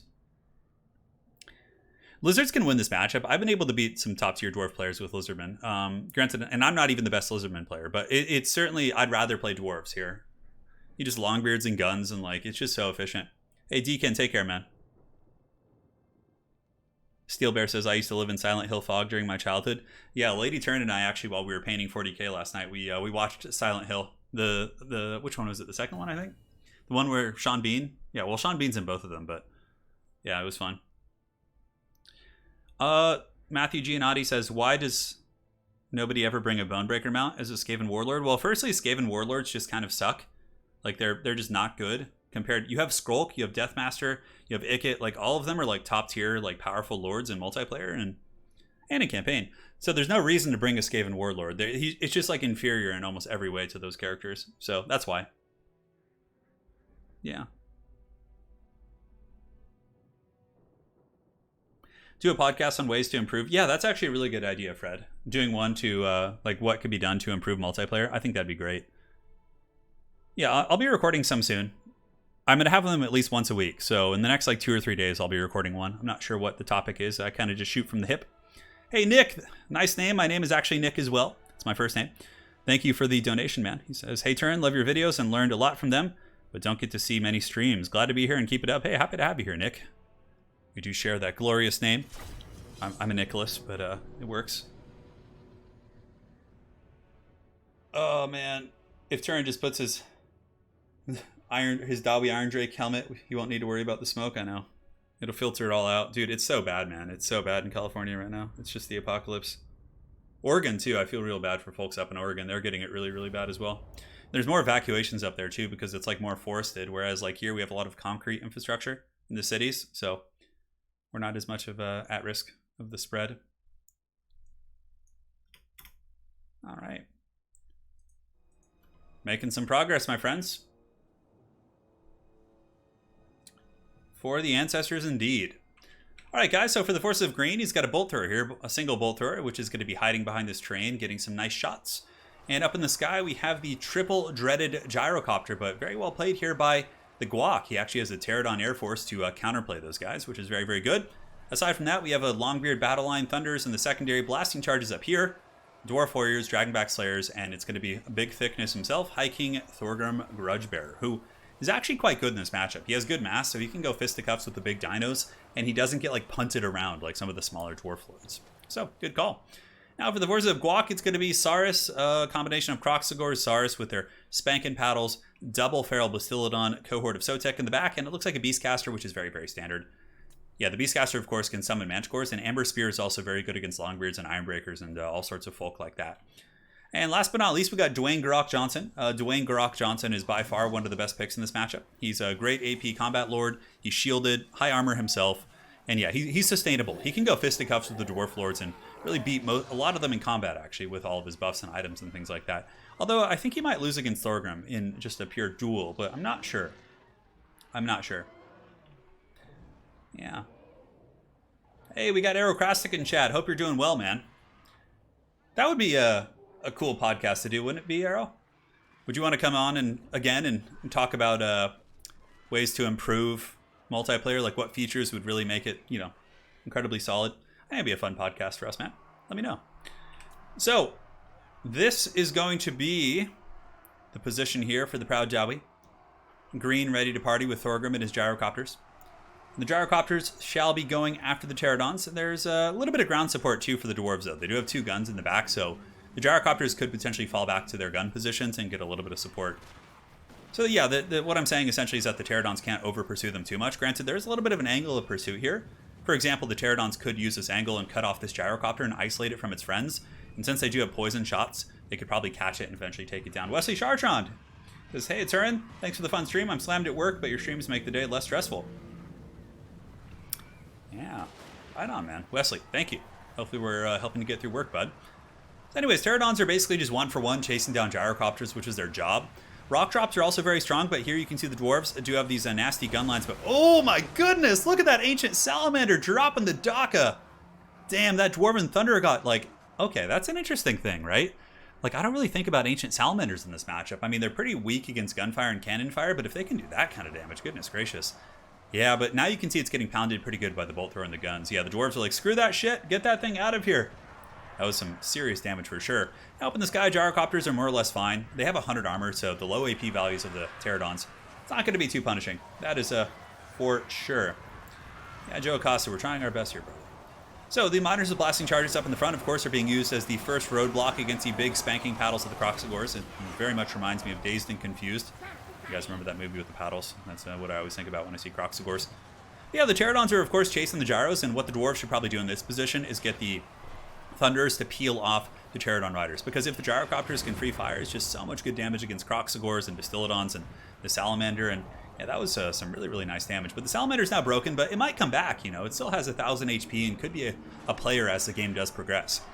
In the meantime, pterodon riders do dive on the ground for some reason. It looks like maybe they dove on the thunders for a quick moment, and some of them actually get dragged down on the ground by the slayers, which is pretty unfortunate.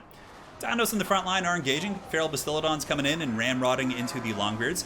Able to get maybe a kill or two on impact, but yeah, it's not safe for him back here. There's, you know, the Slayers and then the Gyrocopters have formed ranks here, and yeah, really, really well played here by Green. He's been able to just pound down those Pterodon Riders, which then frees up the Gyrocopter Goon Squad, which is going to be really nasty.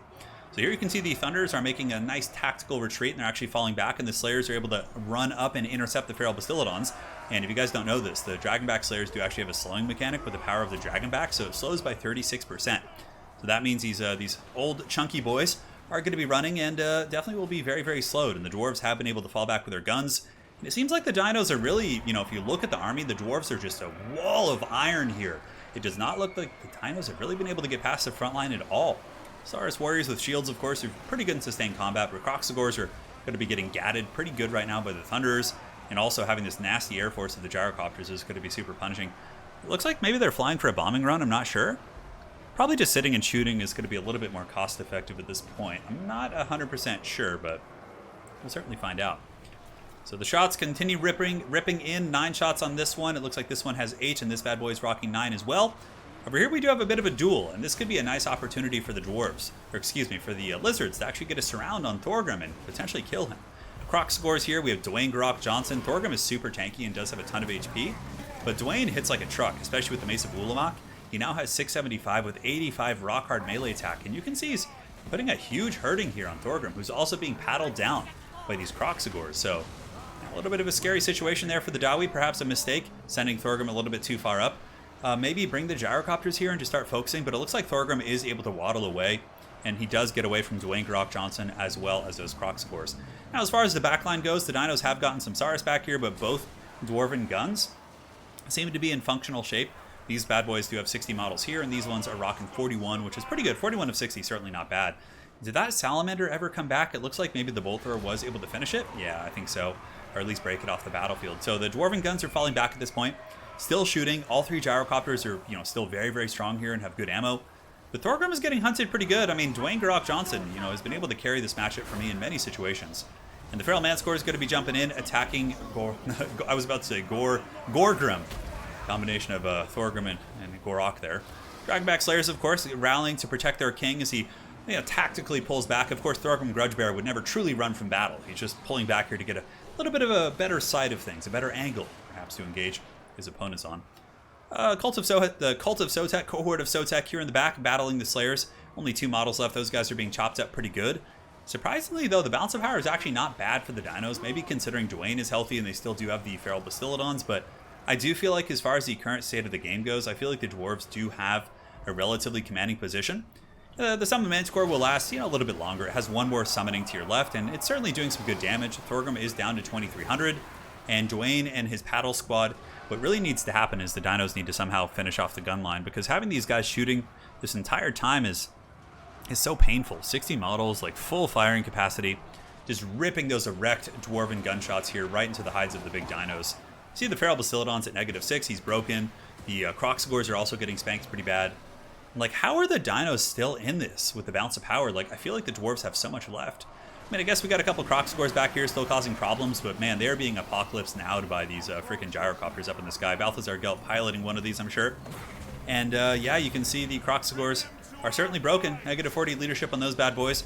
Bounce of power for the first time in the game is truly reflecting what I think is, actually happening here. And Dwayne Grok Johnson is hunting down Thorgrim, but you guys have to remember, Thorgrim does have wheels. This big boy has got 30 speed, so he's able to kind of waddle away from Gorok. The gun units, of course, getting some nice shots, and the gyrocopters can now be used with their rotor blades and melee just to goon things out and chase things off the battlefield. I'm really happy that the gyrocopters have gotten some nice buffs for sure. And, I feel like it addresses one of the big issues of dwarves is like battlefield control, and something that can't be compromised by like a Zerging chariot rush or things like that. Eric Salvet says, not only do I use Haggard more often, I also say erect more too. I know certain words are very contagious, and I feel like those words certainly fall into those categories, but yeah, just my 2 cents. So it looks like there's going to be some witchcraft going down here. I'm not sure what. I saw some sort of a spell, perhaps an Amber Spear. I think the little skink is trying to cast an Amber Spear. How could the dinos win this? I mean, they have 37 SARs here, but there's so many dwarf warriors and longbeards and double gun units, and Thorgrim is getting his spanking paddle out, and he's going to start beating down this skink priest right here. Skink priest with his 26 melee defense will not hold up for long, although he does endure that shot despite the 61 and the massive advantage there. But yeah, the skink priest will certainly be getting whooped on pretty good there by the boss hog Thorgrim. Aside from that, looks like it's going to be army losses soon-ish. Dwayne Grok Johnson does take like 45 minutes to kill. He's got 60 melee defense and does also have 100 armor, so he's a big boy. But the classic tactic of killing the army to kill the general, or rout the general, is certainly a very viable tactic. And with that, Dwayne Grok Johnson is going to be running into the sunset, and the king has fallen. Yes, the king has fallen. You probably shouldn't say erect in staff meetings. I would not recommend it. I would not. My inner child just can't resist it. All right, so I'm incredibly immature. So Guac has 4 wins, guys. That's going to be a tough cookie to crack. But green is going to be the current king now. I think he just spells it like green. All right, so let's go ahead and adjust the name here. Cool. So green is now the king. Well played. Thorgrim able to win the day. So next up on our adventure,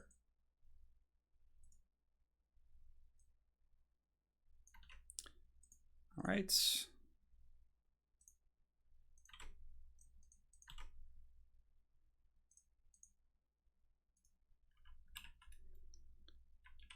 All right, so we got Nerealus. Very good, and we'll get this party started and have some fun, lads. Always fun to see Thorgrim in action. Guac had a good run, man. A lot of glorious Bretonnia. Oh, we got Happy Puppy in here, so while Nerealus is getting set up, we can do Happy Puppy's game, that's fine.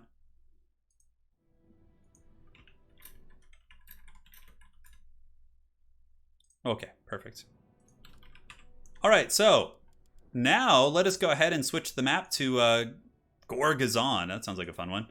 Iron Mountain Pass isn't a bad map either. We'll do a little bit of Angui action. I think that should be fine. So now let us go ahead and summon the Wheel of Doom. Once more in the deep, the wheel shall rise. Yes, go forth and prosper. Spin the wheel. This is for Happy Puppy on the left-hand side. And Happy Puppy is going to get Chaos. All right, Happy Chaos. Chaos for Pup. And now for the forces here of green, let's go ahead and take a look and spin the Wheel of Doom. Here it comes. Vampire Counts. Ooh, that's used to be a hard counter for Chaos, but I think times have changed. Counts for green. All right. We had a donation during the last game as well, so my apologies for missing it, from Steel Bear for the 100 rubles. Thank you so much, man. He says, I didn't even know the word haggard before U-turn. I still don't know the exact translation, but I understand it with my soul. You see, that is a very, very accurate assessment of like how I use the word. Like I don't use it in its proper sense, but it just feels, you know. Yeah. We got Sean Loosebrock sitting in his college dorm watching this on a 50-inch fat TV. This is awesome, dude. That sounds like the life, man. I do that as well when there's like a Warcraft 3 big like stream on or tournament. I love throwing that bad boy up and just watching it on my TV in the living room. Hey, cheers, man. Hope you're doing well in college. Oh yeah, the most fearsome of pups. Happy Puppy says no. This matchup's winnable for Chaos, for sure. I don't know how good green is at vampire counts. It used to be bad, but honestly, you can go like Archeon with... So, I actually don't mind playing this matchup as Chaos anymore. I used to dislike it, but I feel more confident with it now. Chaos Spawn are really good in this matchup. Just bring like 3 of those guys with like some, you know, decent infantry, like some Chaos Warrior Halberds or something. You can get Archeon with Burning Head and fire damage to duel. You can go Kolek, Shaggoth, spawn infantry. Like, there's a lot of ways to actually do this with Chaos. The main thing, though, is, like, you have to be able to screen out the Mortis engine. If that thing is able to get in there and just drain, you're just going to lose the game. But, yeah, Spawn are really good here. I don't recommend Trolls. Shaggoths can be good for sure. There's a bunch of ways to play it. Yeah. Yeah. All right. We're making pretty good progress today. How far are we? We're, just about an hour and a half in. We've gotten through a fair amount of games, which is good.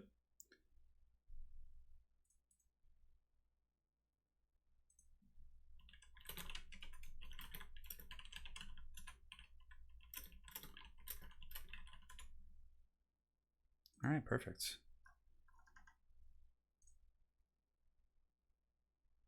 There you go. All right, so players are picking their armies. Looks like we're all good. Might as well get rid of the wheel for now, just so we don't troll ourselves at some later date. And I think we're all safe. Sean says, the awesome thing is that my roommate likes Total War Warhammer 2 as well, which is rare. Yeah, yeah. It's nice to find a kindred spirit in college. When I was in college, one of my roommates, I moved into this dorm, and the guy who lived next to me was like super into StarCraft 2, and I was too. So we were just like, it was like stepbrothers, you know? Yeah, it was great. So we played that a lot. And then the next roommates I moved in with in college were into Dungeons and Dragons. So we used to play D&D 3.5. We did the Tomb of Horrors, and oh my God, I remember having so much fun doing the Tomb of Horrors for one of my first D&D, games back in a long time. Yeah, I believe I was a druid. Yeah, it's my favorite thing about D&D is like trying to outsmart the dungeon master. Although they can always just own you in the end, but it's still very fun. Nicholas Benson, love your content, Turin. Ever played Warhammer Fantasy Battle? I have a Warhammer Fantasy Empire army. I've kind of casually played it as a child, but I didn't own models back then. It was just at a Games Workshop store. But no, I got back into Warhammer when I started Total War Warhammer 1. So yeah. Me and my friends recently got in 3D printed Bretonnian army. Oh, that's cool. Yeah, it sounds like fun, man. Yeah, I'm so hyped for the old world. I just want it. I want it, man. There's nothing else to say. I just want it. I want it. Jiblock 992, dude, you did. I was a Protoss main in StarCraft 2. Yeah, you nailed it, bro. I was a Protoss. Yeah.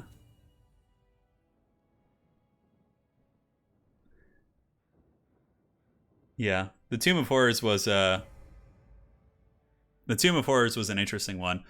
We pretty much just got owned. Like I remember we got like through one boss because like our dungeon master was like a super seasoned like D&D veteran, and me and the other roommates were very much like just getting back into it. I had played as a child, like very young, but I hadn't played 3.5. So we did D&D, and I remember because if you guys have played Tomb of Horrors, you guys would probably remember that it's just like there's traps everywhere, right? So the way that we would trigger the traps is I would summon creatures, and I would send them into the traps to trigger the traps. It was super haggard, man. Oh, dude, it was so much fun. Yeah. Yeah, I was terrible at Zerg. Zerg I could never really master in StarCraft. I was pretty good. My Protoss was like Masters League. Like I got to Masters League with Protoss, but with Terran I was probably like low Masters, Diamond, and with Zerg I just was terrible. Like I couldn't compete with high level players with Zerg unless I just did like a cheese like 8 pool Zergling rush or something. Yeah. Guac did lose to green. It was a very good match. Guac had an amazing run, but Guac got a pretty hard matchup there with the dwarves versus lizards. Yeah. Yeah, who needs a rogue? It was so funny. I remember like the DM like just gave me this deadpan look. I'm like, yes, I would like to send my creature across the tiles in this hallway. And it would just get like fall into a spike pit or something. And I was like, but they're just summoned, you know, creatures. So yeah. I love playing summoner characters like in every game. Like in Diablo, the Necromancer is my favorite. Like I love summoning characters. Yep. Anyways, those were some times. All right, guys, and now we're here. Happy Puppy with kind of in the ballpark of what I like to see. I really do think you need spawn because like low leadership, low armor infantry just get routed so quickly by the Vampire Count's terror, but we'll see if Happy Puppy can perhaps work this out. Yeah. I will potentially start a Necron army eventually, but I just got to get my Chaos armies fully painted, and they're pretty close. Yeah. Yeah, they're pretty close. So Sean asked, Turn, if you had to pick one faction in a race to rebalance or get a new DLC. I mean, obviously at this point, I think Beastmen, Wood Elves, and Chaos. Just the three that haven't gotten it at this point. But that would be my 2 cents, brother. So we got Chaos Warriors, or Marauders in the front. A couple Chaos Warriors with Grey Weapons and Marauders in the back. Chosen with Grey Weapons as well. So no Halberds, which are very common in this matchup. But Grey Weapons aren't bad either against Graveguard. For the anti-large kit, we have Archeon, the often chosen. We do also have Summoners of Rage and a Dragon Ogre Shaggoth. And this is also very good. If Happy Puppy is capable of protecting the Horsemasters, they're a very, very good tool against the Mortis engine. Now, for the forces of green, we do have the Chill Geists, Zombies, and Skeletons, I think. Sorry, I got a hiccup there. Zombies, Skeletons, we do also have the Stearnsmen, Double Goose, and one Goose is going to be a Strigoi Vampire Lord, actually. Mortis engine and Blood Knight. So yeah, it's a pretty solid army. Like, there's no messing about here. There's no messing about. But yeah, I mean, Chaos can win the ground fight against vampires if they can kill the Mortis engine. That is honestly the biggest deciding factor there. The biggest deciding factor. So yep, and that's that, guys. Green has 1 victory. That's correct. I gotta update that. I don't know why I did that. I'm sorry. I'm just such a caveman today. Let me get this. Come on, Ricky Bobby, you can do it. All right, we're back in business. Surgery's going. Oh yeah, the recovery's going well. It's very slow though. I'm not recovering as quickly as I thought I would. But you have to remember, I had compressed nerves in my elbow and my wrist for 9 years. 9 or 10 years. Yeah, since the age of, 21. Yeah, so freaking 10 years of compression, which long-term nerve compression can cause like a lot of issues. And after you get it fixed, it takes a long time to heal compared to like short-term nerve compression. So yeah, it's a process, but I'm getting better, guys. It's slowly but surely. Slowly but surely. Yeah. Yeah, so we'll see if the pup can dethrone the king and become the queen of the hill. With the Dragon Ogre Shaggoth and the Summoners of Rage. Summoners of Rage are a great pick here. The Chain Lightning effect is very nice. Oh, there's some sort of a drawing going on here. What clan is... Oh, XMD. Oh, all right. It is the Splinter clan of XMT. So it looks like the clan drawing is being done here by the pup. Glorious stuff, indeed. Nothing quite like sending a message of intimidation to your opponent right before the battle starts. But we'll see. Yeah, Wicked D. Absolutely. That sounds about right. Yeah, but it's getting better. Like, there's things I can do now that I couldn't do pre-surgery. So, it's just a slow process. Yeah, check it out. Check it out. The XMD clan Happy Puppy sending a message. Legion just... Not Legion, excuse me. I saw Legion in chat, so your name was just in my head. Green is all business here with the double goose up in the sky. You know, I wonder if you guys could guess who I think about when I see the Strigoi Vampire Lord. Like, what pop culture reference does he make me think of? I'm gonna leave a pause so you guys can like answer it in chat, but the answer is Macklemore. Like he just has that like giant fur coat, and that Macklemore guy like always wears them and raps about him in his song. I feel like I got to do that in a thumbnail with the Strigoi Vampire Lord. Good luck, have fun. Let's see how this battle unfolds.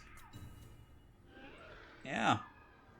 Oh, she's spelling JP for you. Oh, is that what that is? Oh, look at that. Yeah, okay, I was reading it upside down. It actually says, so J Phoenix in chat says, yeah, look at that, JP. A big shout out to JP coming in from Happy Puppy. I thought it was a clan tag for a moment, but perhaps I was wrong. Yeah, totally Macklemore. He's got that thrift shop. He's got the thrift shop cloak on. Strigoi from the thrift shop. They're the thrift shop vampires. Oh my god. Strigoi pimp slap incoming. I know, I'm excited. So really nice Flaming Sword of Ruin here, potentially, but I think it might have been a little bit preemptive as green is going to be able to just run away. It's a bit of a shame. That, yeah, if the Chill Guys had been like engaged in combat, you probably could have actually picked off a bunch of those Chill Guys models, but yeah, man, that lasts a long freaking time. No, okay.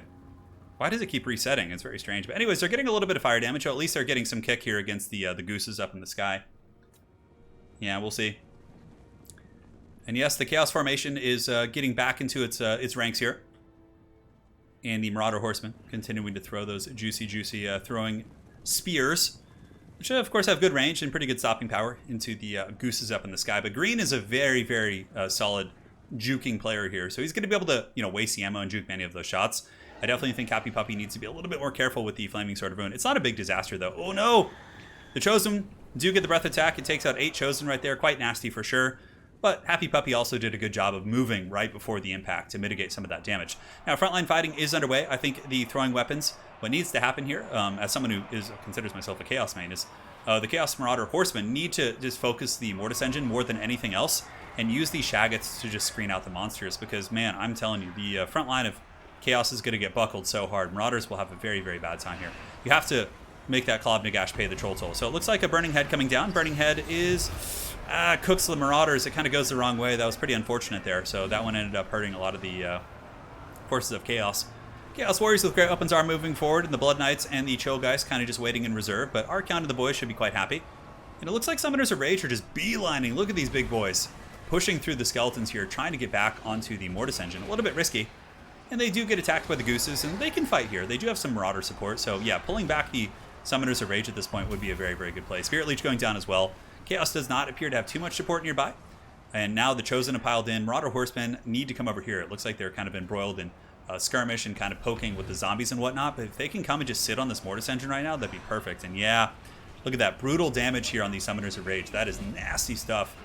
They get terror routed, actually, which is kind of a silly thing. I feel like they shouldn't be terror routed. But we do have the big Chungus. The Dragon Ogre Shaggoth is certainly whooping here on the Mortis Engine. And if Archaon can bring that thing down with a little bit of good focus fire, Happy Puppy could definitely come back in this game.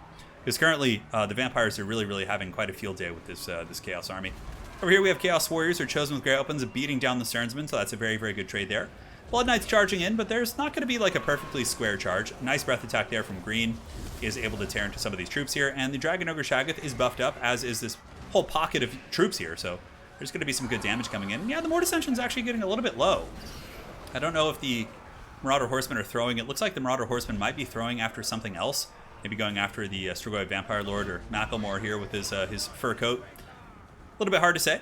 Nice cycle charging here by Green as well, able to jump down. And it looks like Archaon is going very, very deep into enemy territory and is going to be trying to take some attacks here to these Blood Knights. But that's going to be a tricky pickle, man. Archaon fully surrounded by Blood Knights now. And also the Chill Guys are coming in. And Lord Archaon stands alone. And I do not think there's going to be any Chaos Rohirrim coming down from over the hill to rescue this forlorn king. Spirit Leech is now activated, and all in gooning is now here.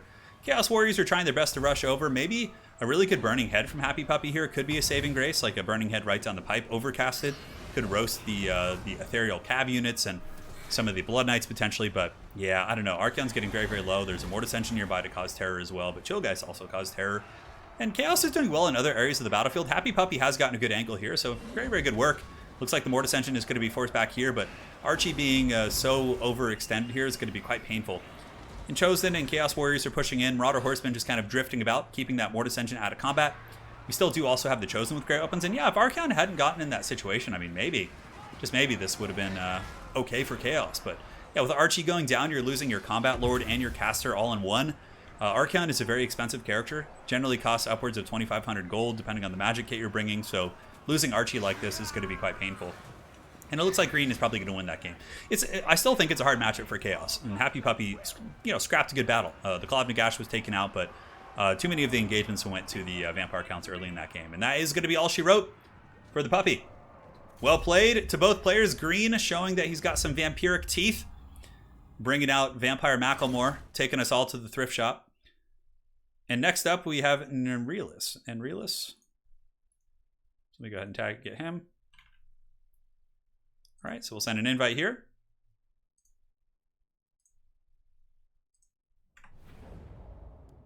And we'll make a spot.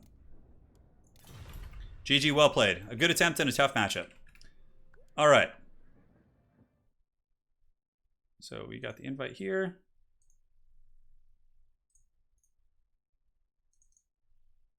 Perfect. All right, perfect. And now it is time for the dreaded Spirit Essence of Chaos. I think it's time once per stream to bring out Aerocrastic's favorite map. This one's always, is it the Spirit Essence of Chaos? I always forget the Essence of Chaos, yes. All right, Realist says he doesn't have Norska. No problem. If you get a faction that the player does not own, we'll simply re-roll you and you'll be all good to go, man. So green is up to 2 wins. Currently chasing Guac's stalwart record of 4. Yeah, it was a good game. The wheel is a little bit cursed for sure, but it makes for unusual situations. All right, spin it, baby. Let's go. All right, for Nerealis here. Hey, well played, Happy. That's a tough matchup. We get Lizardmen. Real gets Lizardmen. And now for green, let's see what he gets. Spin the Wheel of Doom once more. Summon the Throng. You guys want dwarves again? Greenskins. All right, this is actually a good matchup. I like this one.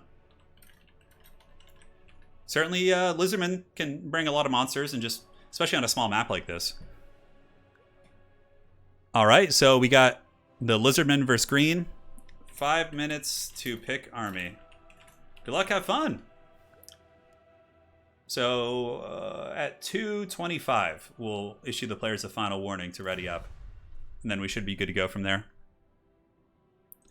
And the wheel in the sky keeps on turning. What if it's all conspiracy to get people to play bad matchups to make them better at it? I know. There's some conspiracies going on. Hey, Papa Bungo, take care. Yeah, Chaos really needs an update for sure. They're a pretty dated faction. I mean, they can win. I pick Chaos in tournaments all the time when I used to play in them before my surgery. But yeah, they definitely like feel a little old school. I feel like Chaos feels more up to date though than like Wood Elves. Wood Elves, I feel like you just got to bring Way Watchers, otherwise you're memeing. You know? Yeah, it's a tricky situation. I definitely think the staple though for that matchup are Chaos Spawn, because they don't break. So the Chaos Spawn really allow you to hold your battle lines and can really protect your characters and lords and things like that. Danny Soar says, hey, Turin, during the ECL, have you thought about presetting maps and giving each player a single map skip? Okay, that's an interesting one. Yeah, I don't know, Danny. I haven't thought about that. But yeah, perhaps like a map veto type thing. Other games do that. Like Warcraft 3 does map vetoes. Yeah, I'll definitely take that into consideration, Danny. I really appreciate that feedback there. Straight Shooter Gaming, Turin, would you consider making a tier list stream where you go tier maker and rank all the factions and legendary lords? Yeah, I could do that. I know like Falcon already did it and he's like, pretty much nailed it. So like that's the thing. I'm like, it's already out there, but I mean, if you guys want my opinions, yeah. Yeah, dream legendary lord for each Chaos God. Ooh. Well, I really want to get Valkyria the Bloody for so let's just talk Warriors of Chaos. Like Valkyria the Bloody would be really, really cool. I think that would be an awesome DLC lord to get. So if you guys don't know who Valkyria the Bloody is, she's like was born into a Norscan tribe and she becomes like a chosen champion of Khorne and eventually like it's a really like badass kind of Valkyrie type character, like a Valkyrie of Khorne. It'd be so cool. Yeah. Yeah, there's tons to kind of go through for Chaos, like all sorts of different champions and whatnot. I'd like Sigvald to get like a mount and get some really cool abilities. Yeah, like there's just little things like that, little quality of life changes that I think we would all appreciate. We got Greenskins versus Dinos. You guys want Tretch? Tretch is S tier. Yeah, Tretch just is above S tier. He's in orbit above in his own tier. Valkyria would be so cool. I don't know. I mean, there's characters that are like dead in the lore that would be really, really good. Yeah, Valkyria is like the wife of Khorne, basically. Yes, she becomes that.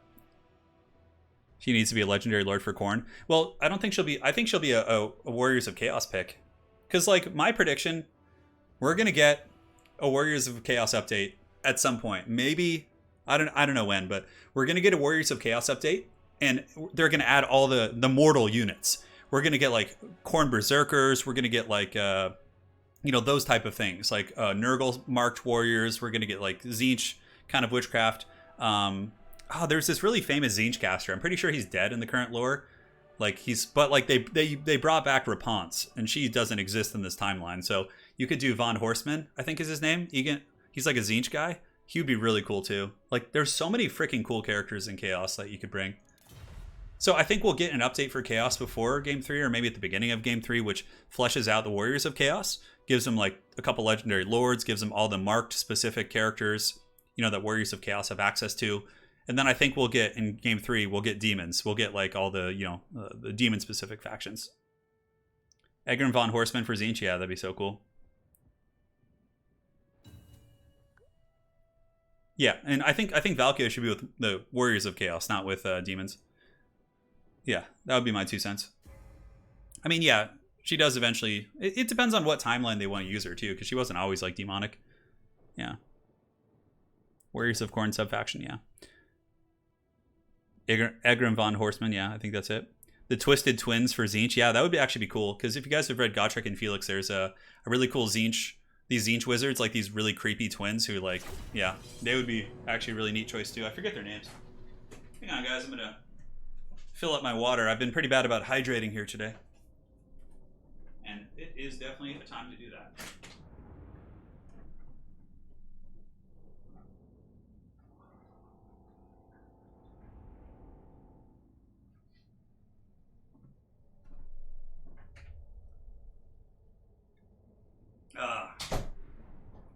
That's some delicious water right there, man. Would you play a head-to-head campaign with Heir of Carthage? 100% I would play a head-to-head with Heir of Carthage if he expressed interest.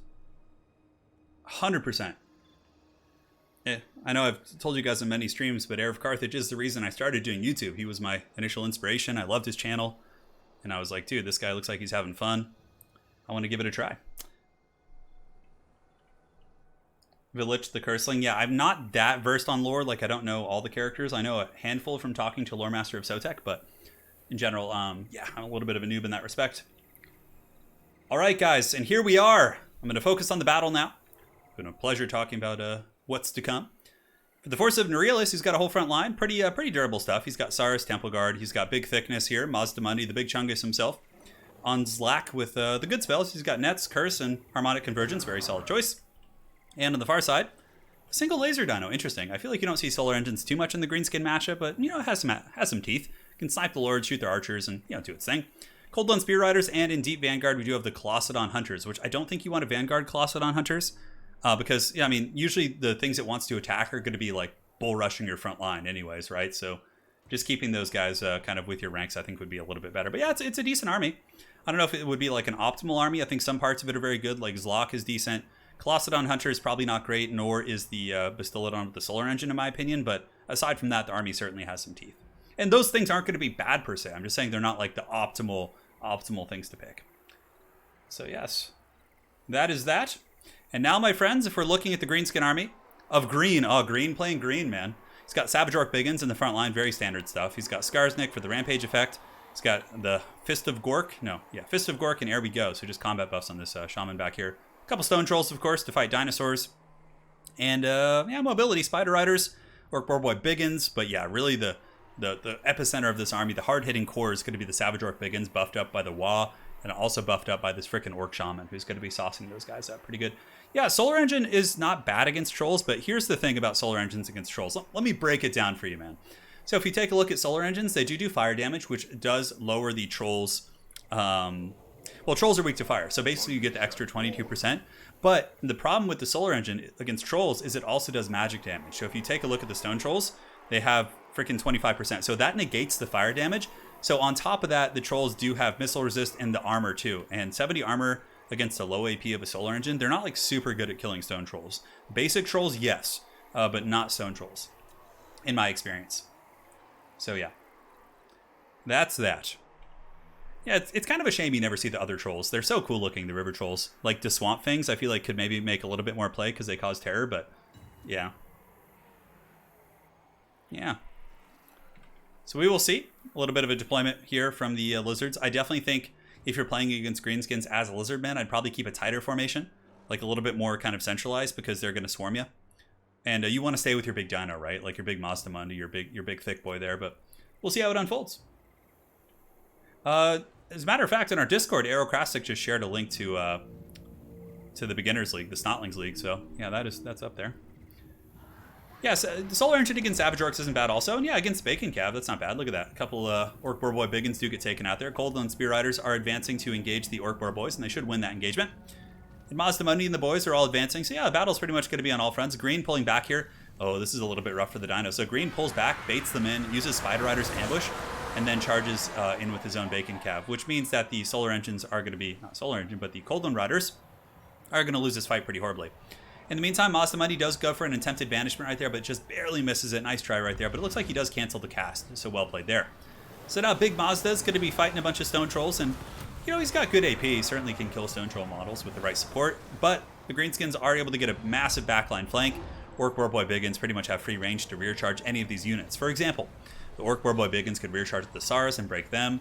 And yeah, there's just so many good engagements for those boys. Now look at that. The Stone Trolls actually get terrified there super quick. They lose one model and they're like, oh shit, we're out of here. This isn't going great. Now here on the far side, we do have the Spears defending. This is actually really, really good for Nerealis here. He's got his Saurus Spears, and it looks like some Green like tried to force his way in to like get on that Solar Engine. But the Spears are just holding back these pigs. And obviously Saurus Spears hit pretty damn hard. And they're going to be able to massacre those Boar Boy Biggins. So really nice engagement here for the Greenskins.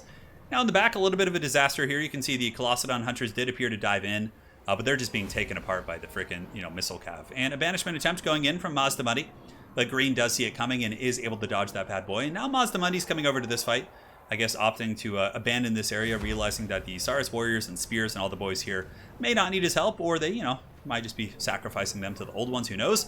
The banishment ends up killing a couple goblins there at the very end, which is quite hilarious. And yeah, we'll see if the Dinos can hold this. A couple Spear Riders coming back in. It looks like Mazda Mundi took a little bit of a break, but now he's getting in there. And Mazda will certainly do some huge damage against the Savage Orc Biggins and some of those other troops. But yeah, losing the Colossadon Hunter is definitely pretty painful. But at the very least, here Nerealis has done a good job of getting them back online. And 6 of 8 models is still some pretty good stopping power, and they are able to kill the Orc Boar Boys. But man, they're taking a lot of fire. And Green has done an excellent job of kind of bouncing back and forth with these freaking Wolf Rider Archers. So we'll see if the Colossadon Hunters can reclaim their former glory. So we will see. Green is a Greenskin main confirmed. Well, apparently so. We might find out here. Nerealis and Lord Mazda Mundi, the boys, holding well. Looks like the Greenskins have formed a little bit of a pocket here. The rest of the battlefield, though, certainly favors the Greenskins. The cohort of Sotek is pretty much the last man standing here. We got some Saurus Spears and Saurus, all of which are going to be chased down and routed by any number of units here. So really, the Lizards are, just forming a Helm's Deep here, and it's not over. The game still certainly could go to his royal thickness. Mazda Mundi could cause some serious problems here against his blob, but Skarsnik with Rampage plus Stone Trolls is going to be a bit of a problem. Savage Orc Biggins are down to 59 models. Over here, what are we rocking? Can't quite see. Yeah, and it looks like the Solar Engine is trying to snipe the Orc Shaman now. In the distance, we do have the Colossadon Hunters who ran into the tree line, but the Goblin Wolf Rider pack was able to track those guys down and break them, so it looks like 3 leadership, 4 models. Are they going to attack? It's hard to tell, but yeah, he's using the terrain quite well, because the Spider Riders, or the Wolf Riders, cannot follow him here, actually. So they can't, pull their way around and get in there and do their thing. So yeah, it's pretty funny, actually. Now back into the epicenter of the battle, we have Royal Thickness here being swarmed by all the Greenskins. He does have some Saurus Spears and Cold One support. And the Solar Engine in the back is getting some good shots, ripping into the mass. And Ruination of Cities, of course, still bugged, unfortunately. Man, if he had cast out like right here, for example, that would have just torn into those troops. But yeah, it's still such a bugged, crappy thing. Yeah, Mazda Mundi's doing good, getting some terror routes, getting some good damage here and there. But yeah, it's going to be tough. Skarsnik, of course, is pretty good against large targets. I mean, obviously, Skarsnik would lose to Mazda Mundi. Oh, a banishment coming in down from Mazda here. Nice one right there. Getting a huge cast and ripping apart those Savage Orc Biggins. That was and it's still going. Like, Mazda is just ripping those kills right now. But yeah, I don't know if it's going to be enough. Maybe if he can break the frenzy of these Savage Orcs, it's hard to tell. Yeah, we'll see. And here, of course, we do have the glorious Bastillodon with the Solar Engine still shooting in there. Lizards coming in for a bit of a fourth quarter last stand with their spears, as well as some Coldland Spear Riders. Some of the Savage Orcs actually breaking. Yeah, you can see they're terrified here. Mazda Mundi rocking about 3.7k HP. Certainly a very powerful lord. I think Mazda Mundi would probably be in like my top 5 best lords in the game. Just such good magic, such good abilities, great mount options. Well, great mount option, I should say. Yeah, all this Daka behind him, the Morgubs, Magi Marauders, and all these guys. Plus the Stone Trolls kind of beating on him. Probably going to be sealing his doom here. I don't think Mazda has any support left on the ground, but I have to say it was a very well-played game. You know, I think one thing that we talked about in the beginning of the game, the Lizards deploying so wide really cost them quite a bit. I think if you have Mazda money and you're playing someone like the Greenskins who can envelop you, deploying in a tighter box formation to benefit from Shield of the Old Ones and many of these other mechanics is really going to be better than deploying wide like that. Now, there are times in which you would want to deploy wide, but in this matchup, I would definitely recommend going a little bit more narrow there. So yeah, well played, well played. And green is going to be going up to a 3 victory run here. If there were any questions I missed during the stream, feel free, or during the game, please feel free to ask them again. Well played. GG, well played. Yeah, no worries, man. You played a really good game, Realist. No stress, brother. So now we have Waggenstein coming up. All right, let's do it. All right, where art thou?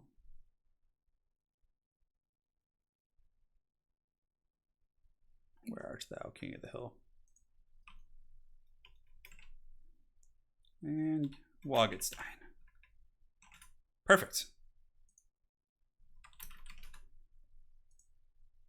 Let's get the Wheel of Doom, summon it once more from the depths in which it resides. We got Waggenstein, ah yes, of Ito clan. It appears we have a new clan in town.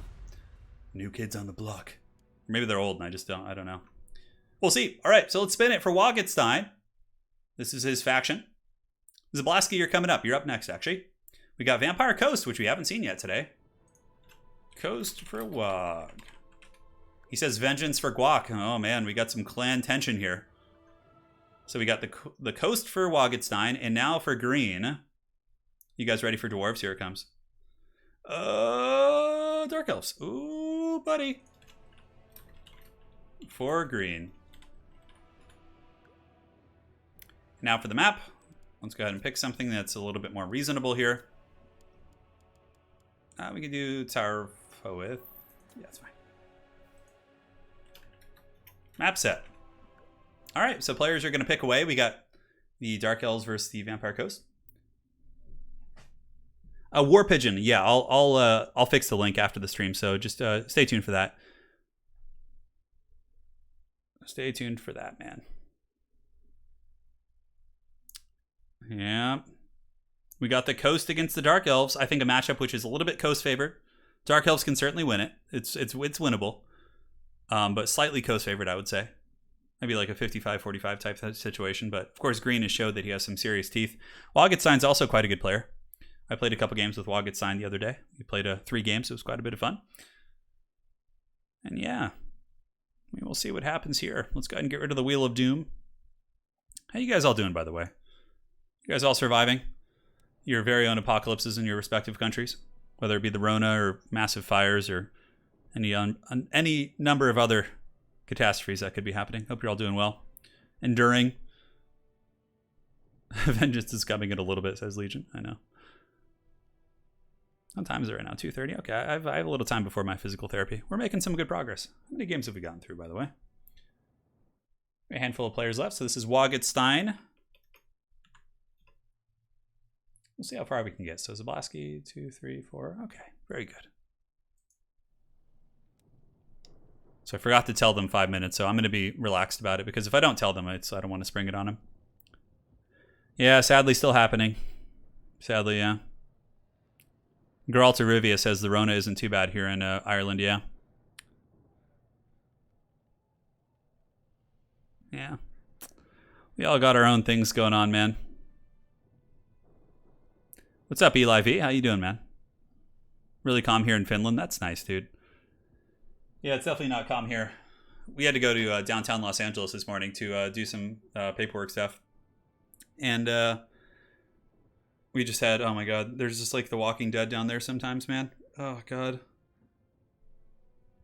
No Rana here in the Falklands. Oh, that's nice. How do the players get decided? So anyone is welcome to sign up. So what I do is I announce the King of the Hill. X amount of players sign up, and then I use a random list generator to randomly pick the players. So it's completely random to ensure that it's fair. Yeah, so this list today is random. Here in France, it's picking back up. Yeah, because you guys reopened everything. Oh, got it, Mr. Camus. Yeah, it's wild, man. Jesus, I remember like back when it first happened, like it was happening in like, you know, March and around that time period, just being like, oh yeah, it'll probably only be like a couple months, but holy shit, man, this could be here to stay. Yeah, it's really a piece of shit, man.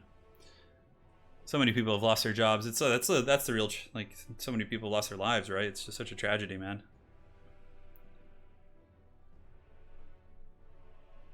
Yeah, Jamie, I'll fix it after the stream. Because usually I have a link to my Discord. We were having some issues with it, so I'll fix that after the stream's over. Yeah, we'll get back to that, don't worry. Do we have player rankings anywhere? Not really. I mean, if you watch like ECLs and you know, other competitive tournament circuits, you can usually tell who the best top players are from those, like seeing who regularly gets to the finals. And also if you go on challenge, you can like see all that, the history of that stuff. Sorry to hear that, Straight Shooter Gaming. That's sad.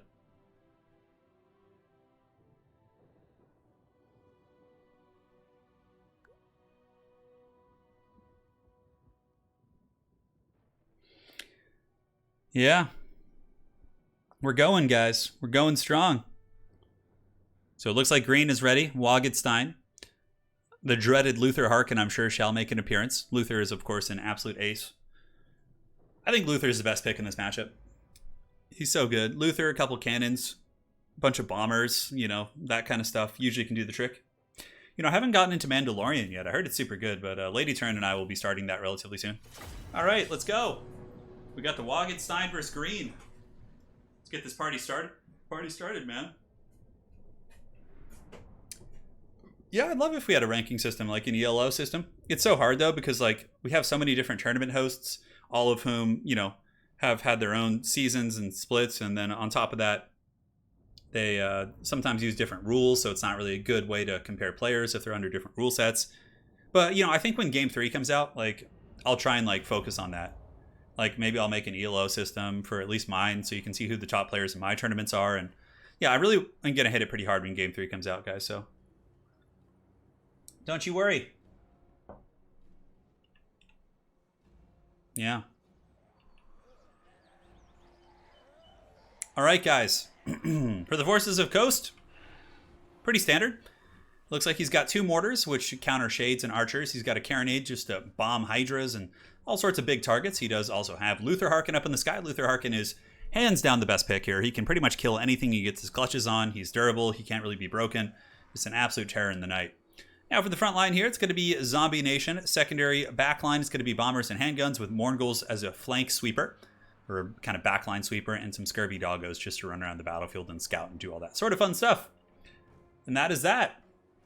All right, guys, and now for the forces of Waggenstein, repping... Waggenstein, excuse me. Waggenstein was KOTH, repping his clan Ito. And now for the forces here of green, it's going to be a front battle line of Blackheart Corsairs with Reaper Bolt Throwers, which I like Reaper Bolt Throwers. I think they're good. I often bring 3 or 4 in this matchup. They're great against so many things on the KOTH roster. So he does have a couple Bolt Throwers, some Harpies for disruption. Blackheart Corsairs with handbows. Big Mama Marathi flying up in the sky, getting ready to battle Luther Harkin. We've got the Hellebroni, the chillest of the bro spears, and it looks like Dark Riders to deal with scurvy dogs and to harass the back line. I dig this army, man. I dig this army indeed. The cursed ashen skies suppressing my voice. It's getting harder and harder to speak, but we shall push through, we shall endure. Why does Luther... I mean, all right, it wouldn't be unreasonable to think that Luther Harkin could have like an ammo pouch that holds 50, you know, 50 shots in it. But yeah, from a balance perspective, it's pretty punishing for sure. But like, I don't know, if Vampire KOTH couldn't get extra powder, it wouldn't be that big of a deal. But yeah, he gets a lot of value from the extra powder. He's very, very strong. We'll see if the Dark Elves can come in here and do the business. Waggenstein trying to avenge his clanmate Guac, and it would appear Legion as well. We will see if he can do it. But green is certainly standing firm atop his throne of skulls. If green is able to win this game, that'll put him up to 4 wins, and then he will be tied with Guac for first place. But, you know, if the Dark Elves are able to take this, then, you know, things could happen, man. Business could be here. Well, look, have fun. We are on the Tower of Hoth, one of the better maps in multiplayer. It's actually really, really cool. Although it does encourage forest camping a little bit, which is one thing I don't like about this map. I'm always a little bit nervous to pick it in like big tournaments because like obviously if there's a lot of money on the line, people might hide in the trees and things like that. So yeah, we'll see. So let us know in chat, guys. You here for them lizard trinkets, or are you here for that? I don't even know what the Dark Elves would be kind of there for. Perhaps whips, that sort of creepy stuff. Who knows? Morathi, look at her flying on Sulafet. As far as dueling Luther, she would have a pretty bad time. I mean, she's pretty good at dueling other characters like that with her anti-large and AP, but her damage output just couldn't hang with Luther's on his Goose, especially considering he does also have poison and things like that.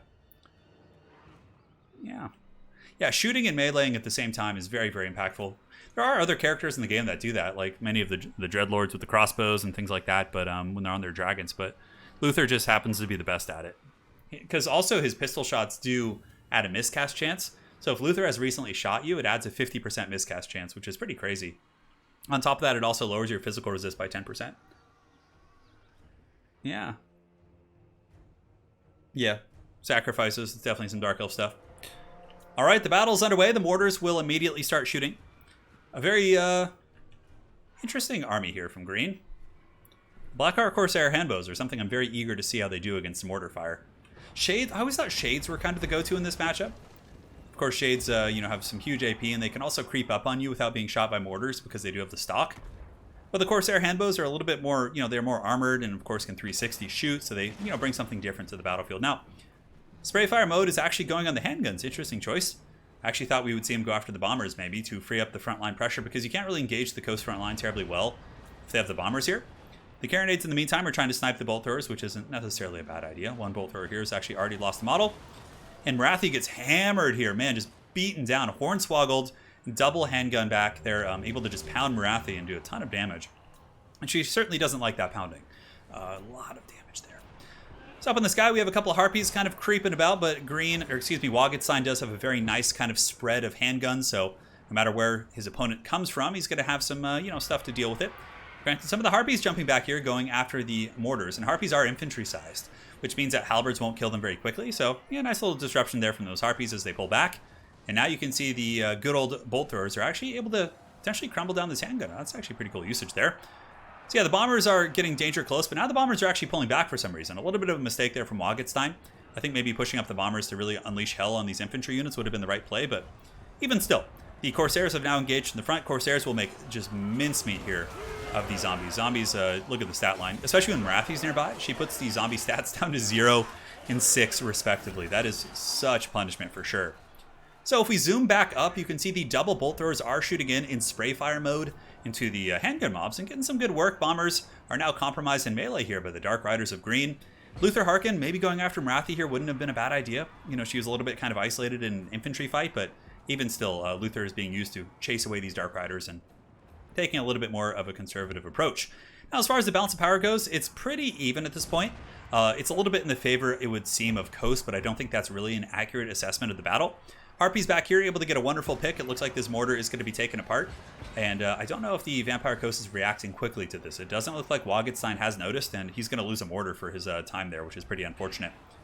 So here, a bit of a bold strategy here, actually. Morathi attacking Luther in the back, using a Soul Stealer as well. Luther could actually stay in turn and probably just fight Morathi. These are only Dark Riders, and Morathi would certainly be beaten down there. But it looks like Luther does opt to pull back up into the sky, at which point he could definitely start chasing Morathi and getting some work in there. Now in the backfield, we do have the other mortar team being taken offline, so it seems like Waggenstein is struggling to protect his back line from all the different dives and harasses here from the Harpies. This mortar is still somewhat online. The halberds were able to rotate and protect it, but for the most part, the Harpies have been able to do some solid work, and this mortar team is at negative 50 leadership, which probably means that that boy is going to be crumbling down and doing some work. Bolt thrower is still functional. It looks like the Corsair handbows are also in range. The bombers, I felt like the bombers couldn't really connect to this game. Like, they didn't get those good engagements, and were just like kind of waddling awkwardly at many points during the battle. And you can actually see the balance of power is reflecting that now. It was KOTH favored for a little bit of time. Obviously, the initial engagements and the handgun fire and the artillery was able to reap some good results, but it seems like now Green is perhaps pulling back ahead in the balance of power. Luther Harkin just inundated by Harpies, being poked by the Blackheart Corsair handbows and taking a little bit of damage. Certainly nothing to write home about, but it still adds up. And now Luther's going to be going after the other Harpies, just being swarmed by all these Haggard units. The Vampire Coast, have they stabilized their position here? It doesn't look like it. The Black Spot, I think, is still shooting. They have some deckhand mobs, and oh, this is really nice play here by Waggenstein. This is the kind of stuff he needs to get back in this game. The Scurvy dogs were hiding in the trees like the whole game. He waited, and then suddenly he pounces, and he instantly kills 2 bolt throwers. That is a massive value train there for those Scurvy dogs. Very, very well played. Now back up in the sky, we do have your boy Luther battling the hornswaggled lady. She's been duped. She's been tricked. Morathi, who's also being hunted. He seems to be shooting his pistol. I don't know if he's made contact here. Harpy is able to shut down the mortars here. Zombies still have some halberds here. Still have a handgun mob, which is shooting into the Crows of Cain. And they do appear to have the power of darkness on them. You don't see that ability used terribly often. And the Scurvy dogs come in once again, but this is, a place where the Blackheart Corsair handbows might be a little bit more impactful, simply because they have 80 armor. So a doggo unit would normally shred, dark shards, even do better against shades. But against Corsairs with their armor and their kiting ability, the doggos probably are better off elsewhere on the battlefield. But yeah, we'll see. But yeah, I mean, Luther could certainly still carry this game. This is a situation we've seen 100 times over. If Luther is able to kill Morathi, for example, he might be able to just deal with everything else on his own. That's how good Luther Harkin is. Especially if the Vampire Fleet Captain of Vampires is still rocking some, summons in the 4th quarters of the game. That could be super impactful. Maybe saving the Scurvy dogs just to chase things off at this point. Yeah, you can see Vampire Coast actually pulling ahead in the balance of power, or at least pulling back into the middle. And Morathi is chasing Luther. I don't see any reason why Luther shouldn't turn around and just give her the business here. Morathi does lower his combat stats pretty hardcore, but even still, he still has 35 melee attack with poison, which is not bad. And he's working. His pistol's shooting. She's down to 1900 HP.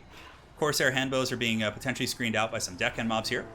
And Luther opting to go on the ground. Very interesting choice when he's battling Morathi. I mean, he was winning that fight. I do not know why. Big misplay by Waggenstein.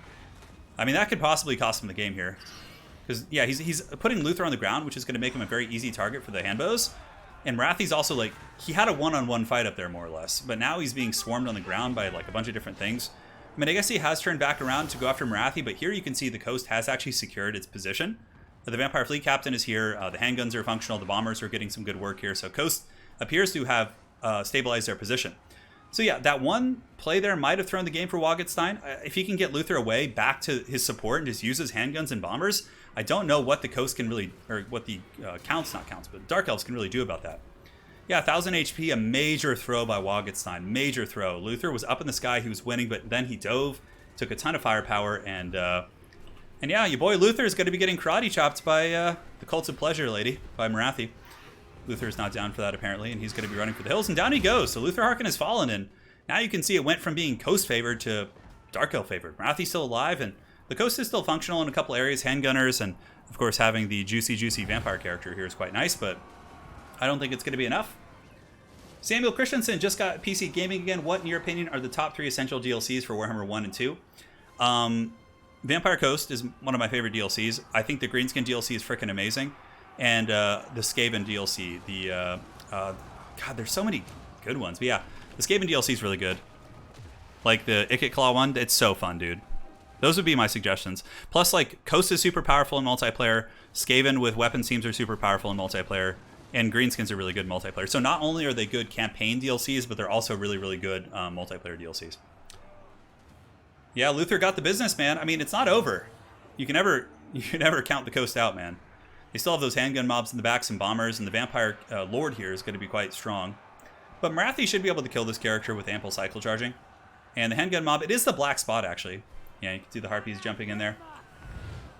Corsair handbows pushing in. A very nice scrap between these two players, man. We're at the 8-minute mark. This is no joke here. And it looks like the Crows of Cain might potentially break. Man, the Vampire casters are even so good. This Vampire Captain has freaking 60 melee attack and 430 weapons rank. That is no joke at all. I mean, Dark Elves could still lose this. I don't think so, simply because the Corsairs are good in melee and they can probably beat the black spot. But I mean, if that Vampire were to kill Morathi somehow, maybe. Ooh, a nice Soul Stealer going down from green right there, able to nuke everything. So it hits, of course, the black spot, it hits the Vampire, and I think the balance of power is really, really ebbing into the favor of green and the Dark Elves. But yeah, Waggenstein, I think, had the game there in the 4th quarter. If he had just pulled Luther back or stayed up in the sky and fought Morathi, I think he would have 100% won that game. But losing Luther like that just cost him the game, hands down. It was he played really well aside from that. His late game Hound Ambush was really, really good. It was a solid scrap.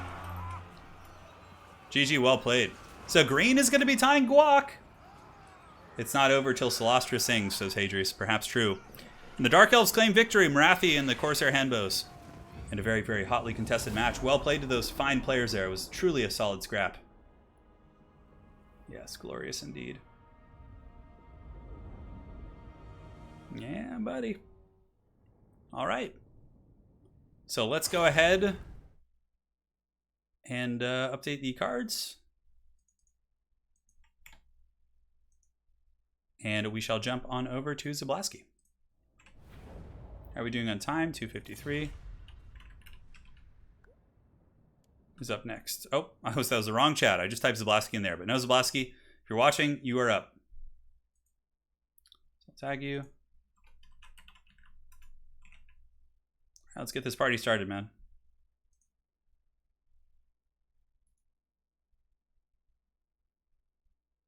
Mama and her damn handbows. You were right. Hey, well played, Waggenstein. It was a good game. It was a good game. All right, so we got Zablaski in here. Very good. So let's get them wheels going. The wheels in the skies keep on turning. Do you play campaign? I do campaign, yes. But not as much. But yeah, I've played most campaigns. My favorite legendary lord to play with in multiplayer, I mean, if I'm trying to win, Luther. But yeah, Franz is up there. I love using Ikit Claw. I mean, there's so many, dude. That's what's great about this game. All right, time to spin the wheel. This is going to be for Zablaski. What is he going to get? Oh, Beastman. We haven't had a Beastman game. Beastman. I'm sure Zablaski's so sad about this. I don't think he likes Beastman. Troll Country. I'm waiting to see Zablaski's response to getting Beastman. All right, we'll have to find out in a second. All right, guys, and now we'll spin the wheel again. This is for green. Oh, what is he gonna get? Lizardman. Oh no, poor Zablaski. That's so bad. Oh. Green says, well, in Troll Country, Beastman can be really good. Zablaski like doesn't play Beastman at all, apparently. 5 minutes to pick.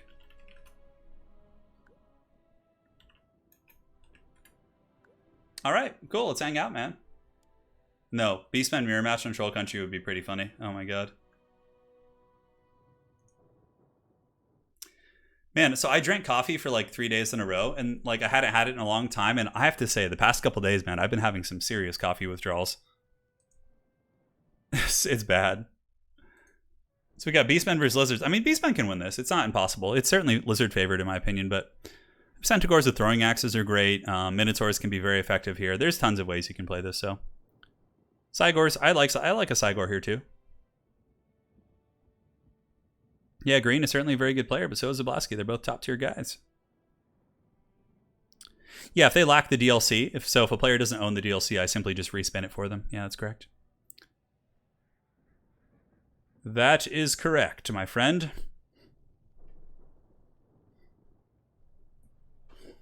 One sec, guys. All right, I'm back.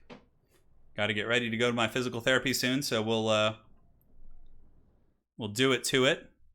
Let's see how many players have we gotten through today. So Zablaski's here. So 1, 2, 3, 4, 5, 6, 7, 8. So we've gotten through a lot of players today. That's good. That's good indeed. Dude, I love coffee though. Like I love having like a solid coffee and just, oh man, it gets me so wired. I get so freaking wired on coffee. Yeah. Oh man. I know them coffee withdrawal feels, dude. It's bad. Yeah. I'm pretty good at resisting it though. I have pretty strong willpower to such things. But it's just, man. Sebastian says, hey bro, just to plan my night, how do you define the King of the Hill? How many wins to get the G? So, yeah. So to win the King of the Hill, how it works is typically, I'll go for as long, like to a certain threshold of either 10 players will play. And then once the 10th player has won, if they have the highest score, they just win. Or if the player is trying to, for example, catch the winner, they can then play until they lose. so the stream will eventually end. Otherwise, it'll just go like forever, right? So, yeah. Yeah, so we'll see. So, like, for example, if Zolaski wins, what we'll probably do is let Zolaski play until he loses. You know, because I have somewhere to be at 4 o'clock, so in an hour. So he would play our Kieran, Nana Mashos, Honey Nut, Malverde, Jay Phoenix, Samurai Warrior, Golden Eagle, and Ice Power would be the last players on the list. I don't think we're going to get that far. Emperor, dude, I'm down for some Seattle coffee. I'm a bit of a simpleton when it comes to coffee. I just get like I usually either do black coffee or I do like what's called a misto. It's like you have like coconut milk mixed with or some sort of milk mixed with like black coffee. Just like kind of basic. I don't do any fancy drinks. Dude, when I used to work as an athletic director, my hours were pretty crazy. I would work from like maybe 7 a.m. till like 7 or 8 p.m. Like not every day, but it was like long, brutal hours. And sometimes we would have to work events on weekends that were super long. I used to make a pot of coffee in my break room because I was in a satellite office by myself. So I would just drink a whole pot of coffee by myself. Literally just like cups and cups of coffee. It was bad. Yeah, Nick Farrell, he's going hard today, man. Yeah.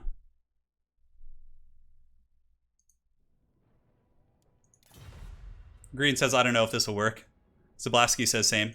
Yeah, these guys are both like tournament veterans, both Zablaski and Green, so I'm sure they've encountered each other, which is kind of a funny thing, but I don't think either of them are playing their better factions, which is good.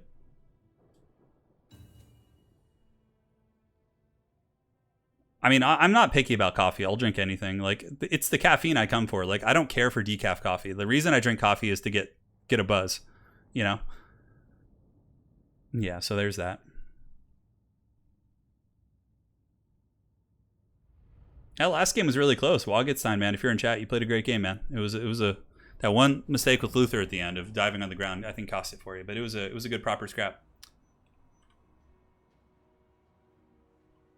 So what I did before YouTube, I was an athletic director. So I worked for an organization that runs sporting events.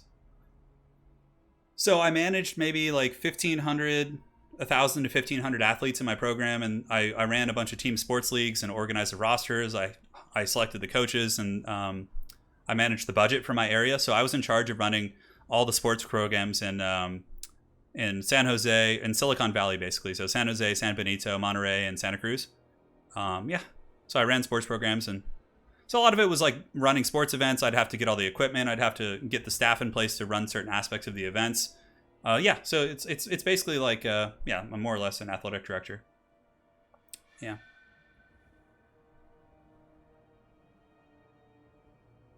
Yeah.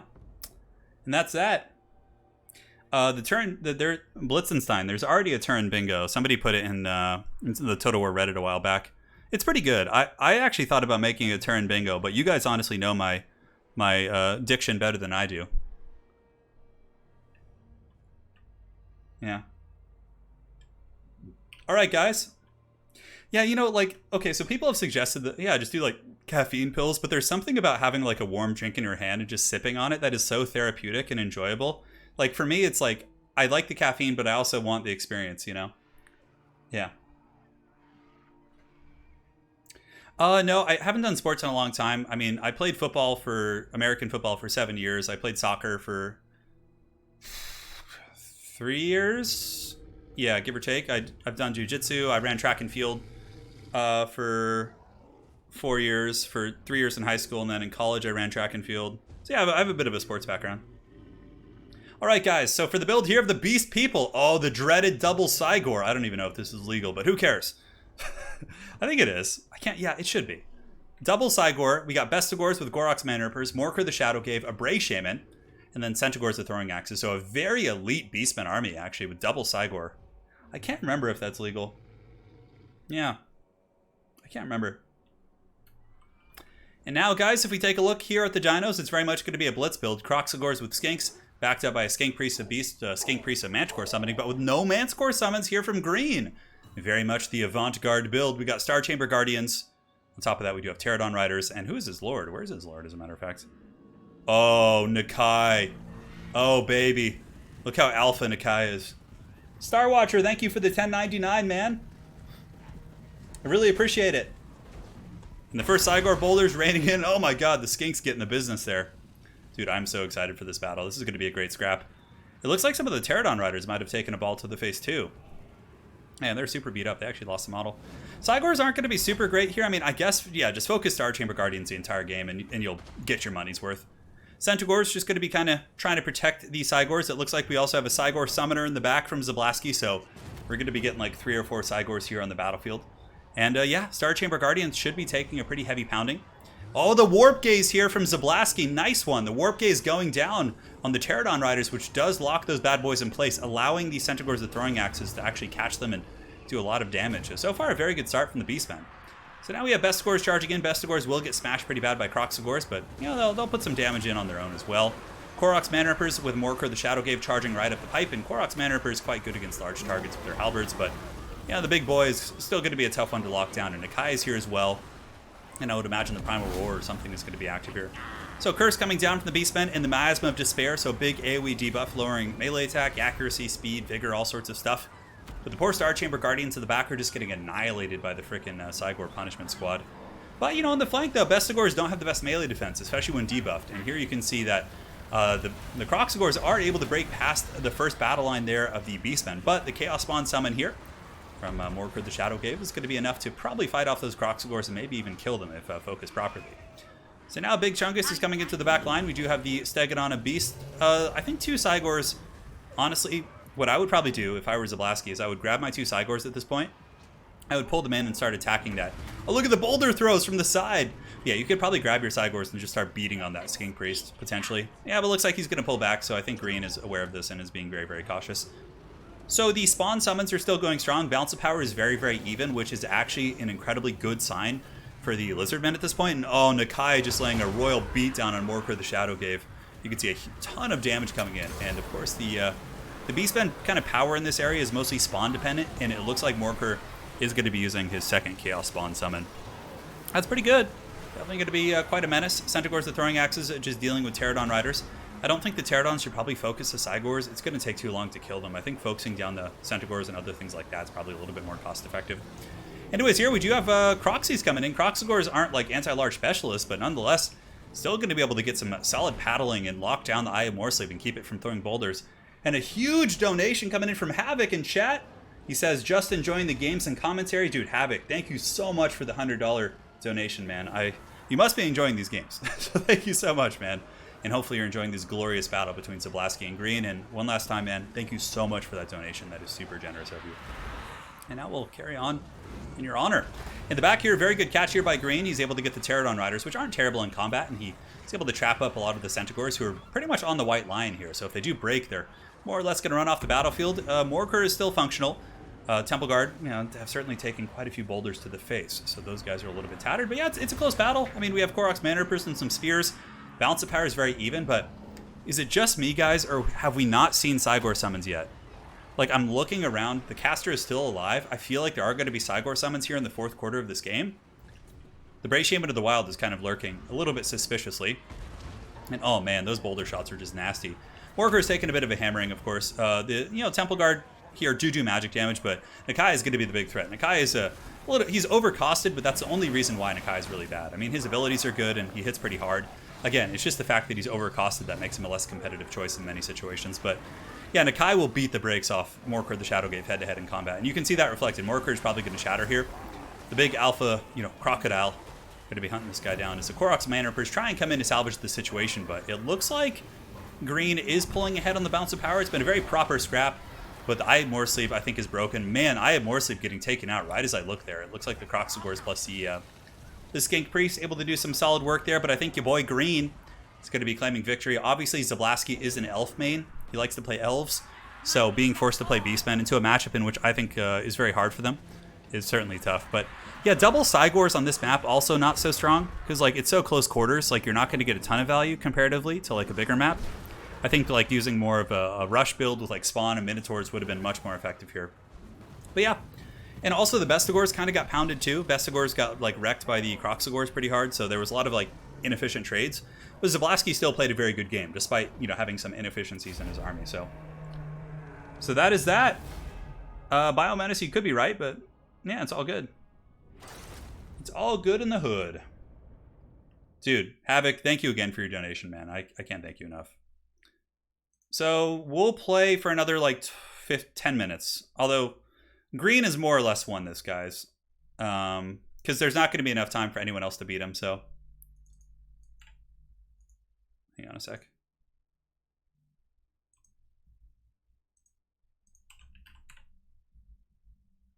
But we can do a little bit more. Tickle the pickle once more into the jar here. So we'll get our Kieran here. So our Kieran, you're up next. He is on his way. Could put him on Val's Anvil. That would be such a meme. Oh my god. Can't remember if Waldenhof is a good map or not. Creeping through the Golden Colossus. The Swamp of Terra. Skilled is always a good classic meme. Players literally start like on different continents and have to like march across the Great Wastes. Plaque of Sotek. Pillar of Bone. Yeah, we'll do Pillar of Bone. We haven't done this one today, to my knowledge. We'll let it go a little bit longer. Stuck at work, just want to watch the Haggard wheel spin. I know, it's very fun. I always enjoy the Wheel of Doom.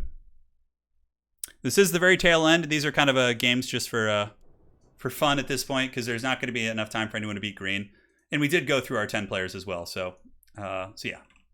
So we'll see. All right, perfect.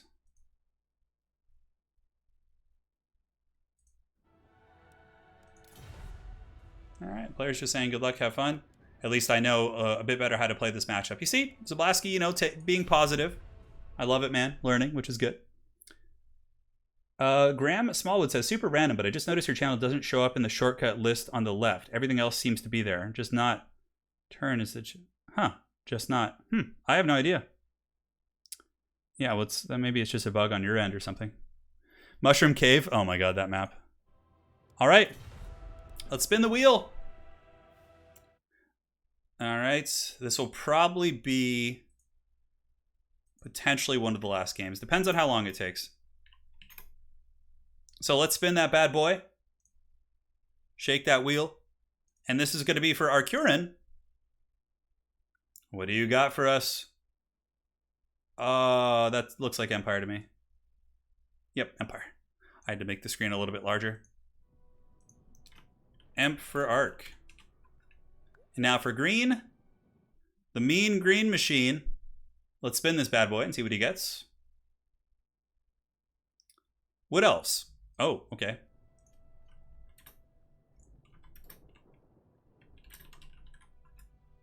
All right, Amp versus Wood Elves. 5-min pick. Go, go. Yeah, so if they don't own the faction, I just respin the wheel. We just respin the wheel. All right, lads. We're progressing. Life is good. Thank you all for joining. And yeah, we were having some issues with the Discord link right now, so I might not be able to... I'm going to try and get it fixed after the stream. There was some issue, like a bug with our Discord channel, so yeah, I might not be able to get it to you now, Danny, but I'll do my best to get it to you soon. Like in the next day or two, it'll be back up. I just got to investigate. All right, so Empire vs. Wood Elves on a tiny old map. I've never played Empire in multiplayer. Oh my god, poor our Kieran. Green says, good occasion for a first time. Oh yeah, there's a first time for everything apparently. Yeah, well, I don't think our boy, our Kieran here, has played too much Empire, so outside of campaign. The answer is wagons. I just told him, like, the answer is wagons. Is Green a very good Wood Elf player? Oh boy. Well, I wouldn't be surprised. I mean, the name, right?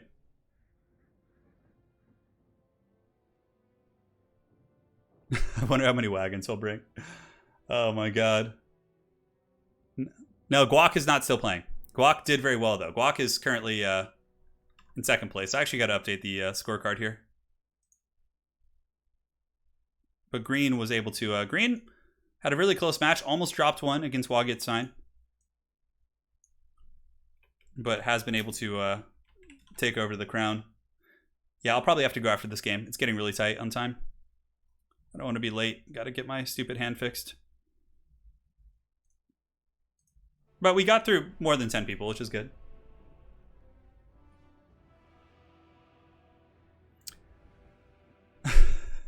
He says, don't tell Green that. Okay, so our Kieran says he's new to the game, which is no problem. Welcome. Firstly, welcome to the community. We're happy to have you here, man. And if you have any suggestions on this matchup, or not suggestions, but questions, excuse me, feel free to hit me up in Discord after. But more importantly, our Kieran, if you go back through my videos and just search for Empire versus Wood Elves, you can usually find a lot of good matchups with high-level players doing this matchup. So that would be my 2 cents for learning those type of specifics. Yeah, but well, you got it, man. The cackling necromancer influencing picks, I know. I'm scheming here. And Green just waiting here. I'm sure Green has like the Way Watchers and I don't know. Maybe some memes could come of it. Let me see. The condom wolf will block while I check. Hold on. Oh, okay. Okay. Oh, you know what, Arcuran? I like your build. I think it's very capable of winning if you play properly. I think both players have good builds. Yeah. Oh, buddy. The cackling necromancer influencing picks. Well, the thing is, Get At Mule, is that Green is also probably competent with every single faction, so he's never going to be like caught in that position, right? Where, he's like, get something and he's like, oh, I can't play them. Like, Green has played enough tournaments that he like is probably competent with every single faction. Like, I'm in that boat too. You could put me on any faction and I might be better at others, but I can like be decent with every faction. Like, it's pretty common amongst players who've like played a lot of multiplayer, like over long periods of time. Granted, what I do for a living also kind of, I want to have diversity on my channel, so I try and do that. Yeah, war wagons aren't bad. Skin wolf condoms are they're anti-large. They are. All right, guys. So for the forces here of Green, he actually brings a little bit of a different build. He's got Deepwood Scouts, so he didn't go with Way Watchers, which are very common here. He's got Sisters of Thorn, Wild Riders. So yeah, he's got a big Wild Rider goon squad with Pravenoth Rama though, so he's not using Helm of Discord like Felcon often does. Eternal Guards with shields, Glade Riders with Hagbane tips, Spellsinger of Beasts, and it looks like a Spellsinger of Life. Yeah, pretty solid. So now for the forces of Arcuran, it looks good. I mean, Spearman in the front, cannon in the back. He does also have the dreaded War Wagon. And aside from that, he's got Knights of the Blazing Sun and Empire Knights. Heavy Cav are always good against Wood Elves. And it looks like he's got a Bright Wizard with Volkmar the Grim. Yeah, it's a great build. A lot of it's going to come down to positioning, honestly. And we'll see if he can protect his guns and his bows. And the one thing I would replace the Huntsmen with handgunners, probably with silver bullets, simply because they can kill tree men and can't be juked as easily by dragons and things like that. So, yeah. But yeah, I mean, like, yeah, a lot of people have said Wood Elves struggle against Heavy Cav, and they do have issues with it, but top-tier Wood Elf players can often mitigate that with really good control and timing and micro. Like, we saw... So the only person, as I've said, to ever win the Eternal Challenger League other than Felcon has been Xiphos. And Xiphos was able to win it, like, by picking Wood Elves into Bretonnia, or being counterpicked by that, and he was able to crush, like, every Bretonian and Empire player in that ECL. It was pretty insane. Yeah, that was peak Xiphos right there. Prime Xiphos. But we'll see. The ECL finals are underway now. Players are going to be playing the first round of 8, and they'll have a replay stream, and then I'll have a live stream for the top 4. So we'll see if the Dark Lord Felcon is going to... what is happening here? The Dark Lord Felcon, if he's going to be able to defend his trap. Good luck, have fun. Good luck, have fun indeed.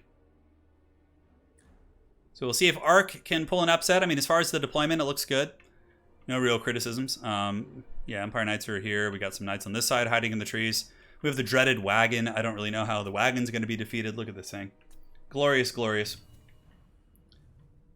Yeah, Spirit Sands, it's pretty good. That's pretty good, yeah. The bingo is always fun. It mentions Poland, I know. And Gadu, my smoking hot wife, is Polish, so I got some ties to that land. So here we have the Deepwood Scouts shooting in. It looks like they're unleashing on the spearmen and swordsmen. Can't really reach the artillery pieces.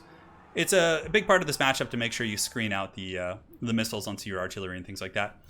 On top of that, we do have some Sisters of Thorn. Honestly, slapping some Empire Knights back there to chase those ladies wouldn't necessarily be bad. And up on the high ground, we do have the Knights of the Blazing Sun chasing down the Wild Riders. And of course, Knights of the Blazing Sun in a head-to-head fight there would win that matchup quite handedly. I don't really know where the cannon's shooting yet. Looks like it is firing, but perhaps it's going after some of the eagles up in the sky. And we do have an ambush here. I mean, the Empire has the jump here. They could get the jump on the Wild Riders, and Green wouldn't have time to react, really. But I think Green will see this coming and is not going to get caught with his pants down here. In the back, we have the Sisters of Thorn being attacked by the Empire Knights, and it seems like it's going well for the Sons of Sigmar back there. And now we have the Empire Knights chasing down the Wild Riders here on this side. So far, it's just a bit of a game of cat and mouse. A big thing for our Kieran. He wants to make sure that he doesn't overextend chasing these Wild Riders. That's pretty much every Wood Elf player's like hard on, to like get you to overextend, and then from there they just like ambush you with Pravenoth Rema and catch you out of position. So we do have the first fight here. Empire Knights are able to get the nice charge here on the Wild Riders, who do struggle against Empire Knights normally because of their lack of AP. And Knights of the Blazing Sun going to be swooping over. Oh no, and Green lets his Glade Riders take the full brunt of that charge there from the Knights of the Blazing Sun, losing a ton of models on impact. So far, very, very good play here from both players. Green being caught in a couple situations, but also getting some good catches here. The Huntsman taking a bit of a pounding, as is Wagon. Definitely want to get Volkmar the Grim up here and just start trolling about. He's so tough to deal with. Such an annoying roadblock, so I think that'd be quite strong. Knights of the Blazing Sun still chasing those Glade Riders down, and here these Empire Knights are chasing the Wild Riders. At this point, probably pulling them back would be a good call. You don't want them out in the Shadowlands just chasing down random units and being isolated, but we'll see if he's made to pay the troll toll. So here, Volkmar the Grim definitely should make his way over and attack those Deepwood Scouts. I mean, yeah, he's good against Eternal Guard and whatnot, but chasing down the archers would certainly, take away a lot of stopping power here from this Wood Elf army. Now in the backfield, we have the Empire Knights of our Kieran, eyeing those Wild Riders, kind of giving them the evil eye, but there are some Eternal Guard up here, and the Wood Elves are just trying to bait them. They have a freaking Glade Lord hiding up here with Pravenoth Rema to snare, so you don't want to go up there when that juicy ambush hath been lain. Volkmar is still causing some pretty good disruption, and the War Wagons are taking those Deepwood Scout shots pretty happily. As far as the Empire Artillery goes, they do still have the Great Cannon online, but the Manticore Summon may be able to take them out. It's a little bit hard to say. They're shaken and probably will be terror routed in just a moment, but it looks like Knights of the Blazing Sun and Spearmen are coming back in. And a pretty good Pravenoth Rema, but it's not going to be like the usual situation where the Pravenoth Rema is like instant death because 3 Way Watchers are shooting you. These Empire Knights are going to take a beating, but it's going to take a lot more resources from the Wood Elves to do that. You can see here the troll toll hath been paid. Over here we do have Knights of the Blazing Sun engaging against the Wild Hunters of Kernus. These are no mere Wild Riders. These guys are dedicated anti-large beatsticks, so they should be able to beat the Knights of the Blazing Sun in combat quite happily. And Balance of Power is pulling into the favor of the Woodies right now. They're getting a lot of good engagements against the Cav, and you can see here our Kieran does have some Empire Knights back here. A little bit idle. Definitely should pull those guys in to finish off those Sisters of Thorn if they can. And the Empire Cannon crew is now back, so the Empire should be able to get its cannon kind of functional here. Volkmar sitting a little bit idle with some spears. Volkmar definitely wants to drift over here and go after some of these archers. I think currently he's a little bit too chill. He's sipping on that Sigmar too much. He needs to get busy, that Sigmar wine or whatever those guys are into. But, for someone who's never played Empire in multiplayer, or who apparently doesn't have much Empire experience, I have to say our Kieran is playing a very, very high-level player here and is competing very well. A lot of good engagements. It's very tough to play against good Wood Elf players for newer players, and our Kieran is, if you're watching this, man, you're doing a great job. So keep that head up, man. This is a good scrap. And though you are behind in the bounce power, it's certainly still a game, man. Volkmar the Grim with a nice Soulfire Bombardment right there, and a Banishment attempt going down from the onto the Deepwood Scouts, which is not a bad idea. Volkmar definitely needs to drift over here, though, man. He needs to get on those Deepwood Scouts, I think. Although at this point, I guess they're running so low on ammo, you might as well just leave them be and go after some of the spears and some of the other assets that are doing damage here on the battlefield. And the Empire Knights are now being rode down by the Wild Hunters of Kernus, it looks like, or Wild Riders plus an Eagle. So definitely getting jumped there. It looks like they overextended pretty good, but are going to be pulled apart by this Wild Rider force. Now, as far as Empire Heavy Cav, we do have Knights of the Blazing Sun and Empire Knights back here. I think falling back and defending your cannon is going to be your best bet. The cannon, although there's only one cannon piece left, the Arrows of Kernus would have appeared to have done some pretty fat damage. Volkmar is going to be a pain to kill, too.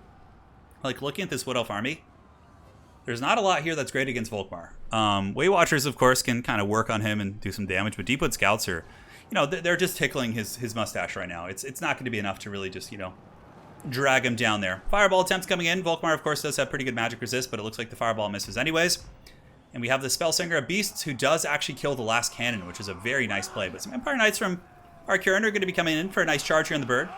958 or 1958. Looks like the charge does just barely miss as the turkey is able to kind of drift away. Volkmar definitely wants to get over here and support these Spearmen and Sigmar Sons. And it looks like another Manticore summon is going to be used by the hardwood folk. Yeah, some loose Empire Knights here as well could get embroiled in combat. Yeah, it's a good scrap so far. Volkmar is still functional, but the Manticore summon is definitely going to be quite painful. However, the Manticore summon is actually going after the cannon crew, so a little bit of a rare misplay here from green, as that cannon crew really is brings nothing to the battle now, since the cannons are all destroyed. So here comes the Grim one. I would imagine Soulfire Bombardment is off cooldown. He's just running over these Eternal Guard for Sigmar. And yeah, should be able to kind of circle back around and drop some huge bows here. Volkmar is just such a good character in this matchup. Very tough to snipe, which we all know how much Wood Elves love sniping things. So here we have the Empire Knights. Not really sure where they're going. Honestly, they could have rear charged maybe here into the Eternal Guard. I think if the Empire wants any chance of winning this game, they need to form a Death Star. Like a moving blob just with Volkmar. Because Wood Elves are not going to like that at all. Especially as they start to run out of ammo here in the later stages of the game. Like in this situation, the Empire Knights are going to get annoyed by the Eagles and chase down and will probably take a lot of casualties. Whereas if they're near Volkmar, at least Volkmar is going to be able to respond and, kind of do his thing there. So cannon crews in the back are offline. It looks like there's going to be some witchcraft going down. I saw some magic. It looks like maybe Burning Head from the Bright Wizard, who's currently being gooned by the Manticore. Manticore has about 20 seconds left. That might actually be enough to put a Soulfire Bombardment. Ooh, really, really good one right there. Actually able to tear apart those Eternal Guard and some of those other troops. You can see Green actually making an effort to pull all his guys back. Brandon Bills, welcome to the Dukes of Haggard. Appreciate it, man. Chuck Norris welcomes you to this glorious crew we've got here. Thank you so much, Brandon Bills. Hope you're doing well, man. Empire Knights here on the far side are being Shrek'd pretty good. You can see here they have 26 models about to take a full charge here from the Wild Hunters of Valkyrnos. Volkmar responding with a pretty good banishment. That's going to go down right there and should be able to tear through some of these woody cav. And you can see some of the Wild Riders and Sisters are certainly taking some damage. And Volkmar's not going to let it go unanswered. He's coming in and will make them pay some sort of a troll toll. Ooh, that banishment's actually doing a ton of damage. Oh, it's the perfect banishment. It goes through all those guys. It's just like marinating like all over that Wood Elf army here. And guys, like, look at that bounce of power. It's kind of creepy, isn't it? Like, this could be lost by the Wood Elves. It could be lost by the Wood Elves. And I think the Manticore, unfortunately, was taken out. Or, excuse me, the Lord. Yeah, the Manticore was able to really get that Bright Wizard quite low. And then from there, the Wild Rider is able to hunt him down. Got a couple loose Spearmen fighting. Some Cav here, Knights of the Blazing Sun. Sigmar Sons, of course, quite an impactful unit. Nice countercharge coming in. Knights of the Blazing Sun get a charge here. And this could be a wild Empire comeback. This could be a wild comeback. I don't know, guys. Volkmar is really tough to kill. I mean, if he's able to goon this Spellsinger here, who's actually not immune to psychology. Terror Routes could come down. We have Sigmar Sons. Knights of the Blazing Sun are here. And you can see that Spellsinger of Beast is actually wavering and terrified by Volkmar. Now, we have the Glade Lord here. Ravenoth Rame actually going down on Volkmar, which is pretty funny. They're like so afraid of him hunting that they have to they have to drop it to keep him away from just beating down these Eagle characters. Yeah, and the Empire is forming its last stand here. This has been an 8-minute game. Man, very well played to both players. This has been a solid scrap. The underdog, our Kieran, having never played Empire before in multiplayer, getting his teeth wet with the Empire. Is that an expression? Is that how it goes? I don't remember, but anyways, it's still good. You know, because I'm sure he's going to want to play more Empire after having such a good game like this. But yeah, Volkmar is probably going to get pecked down, but he is unbreakable, so you truly do have to peck him into the ground. I mean, the Eagles have some armor-piercing damage. It's not going to be great. Volkmar will hold and could potentially get some terror routes, but I think the double Eagle plus the Glade Lord should be able to win this. I mean, Sigmar Sons are still fighting, but there's also a ton of spears on the map, and that's going to be it. GG. GG, well played. That was a great game. Soulfire Bombardment going to be ripping one last time. It doesn't do much damage against such units, though. Volkmar doing work. Volk Hogan.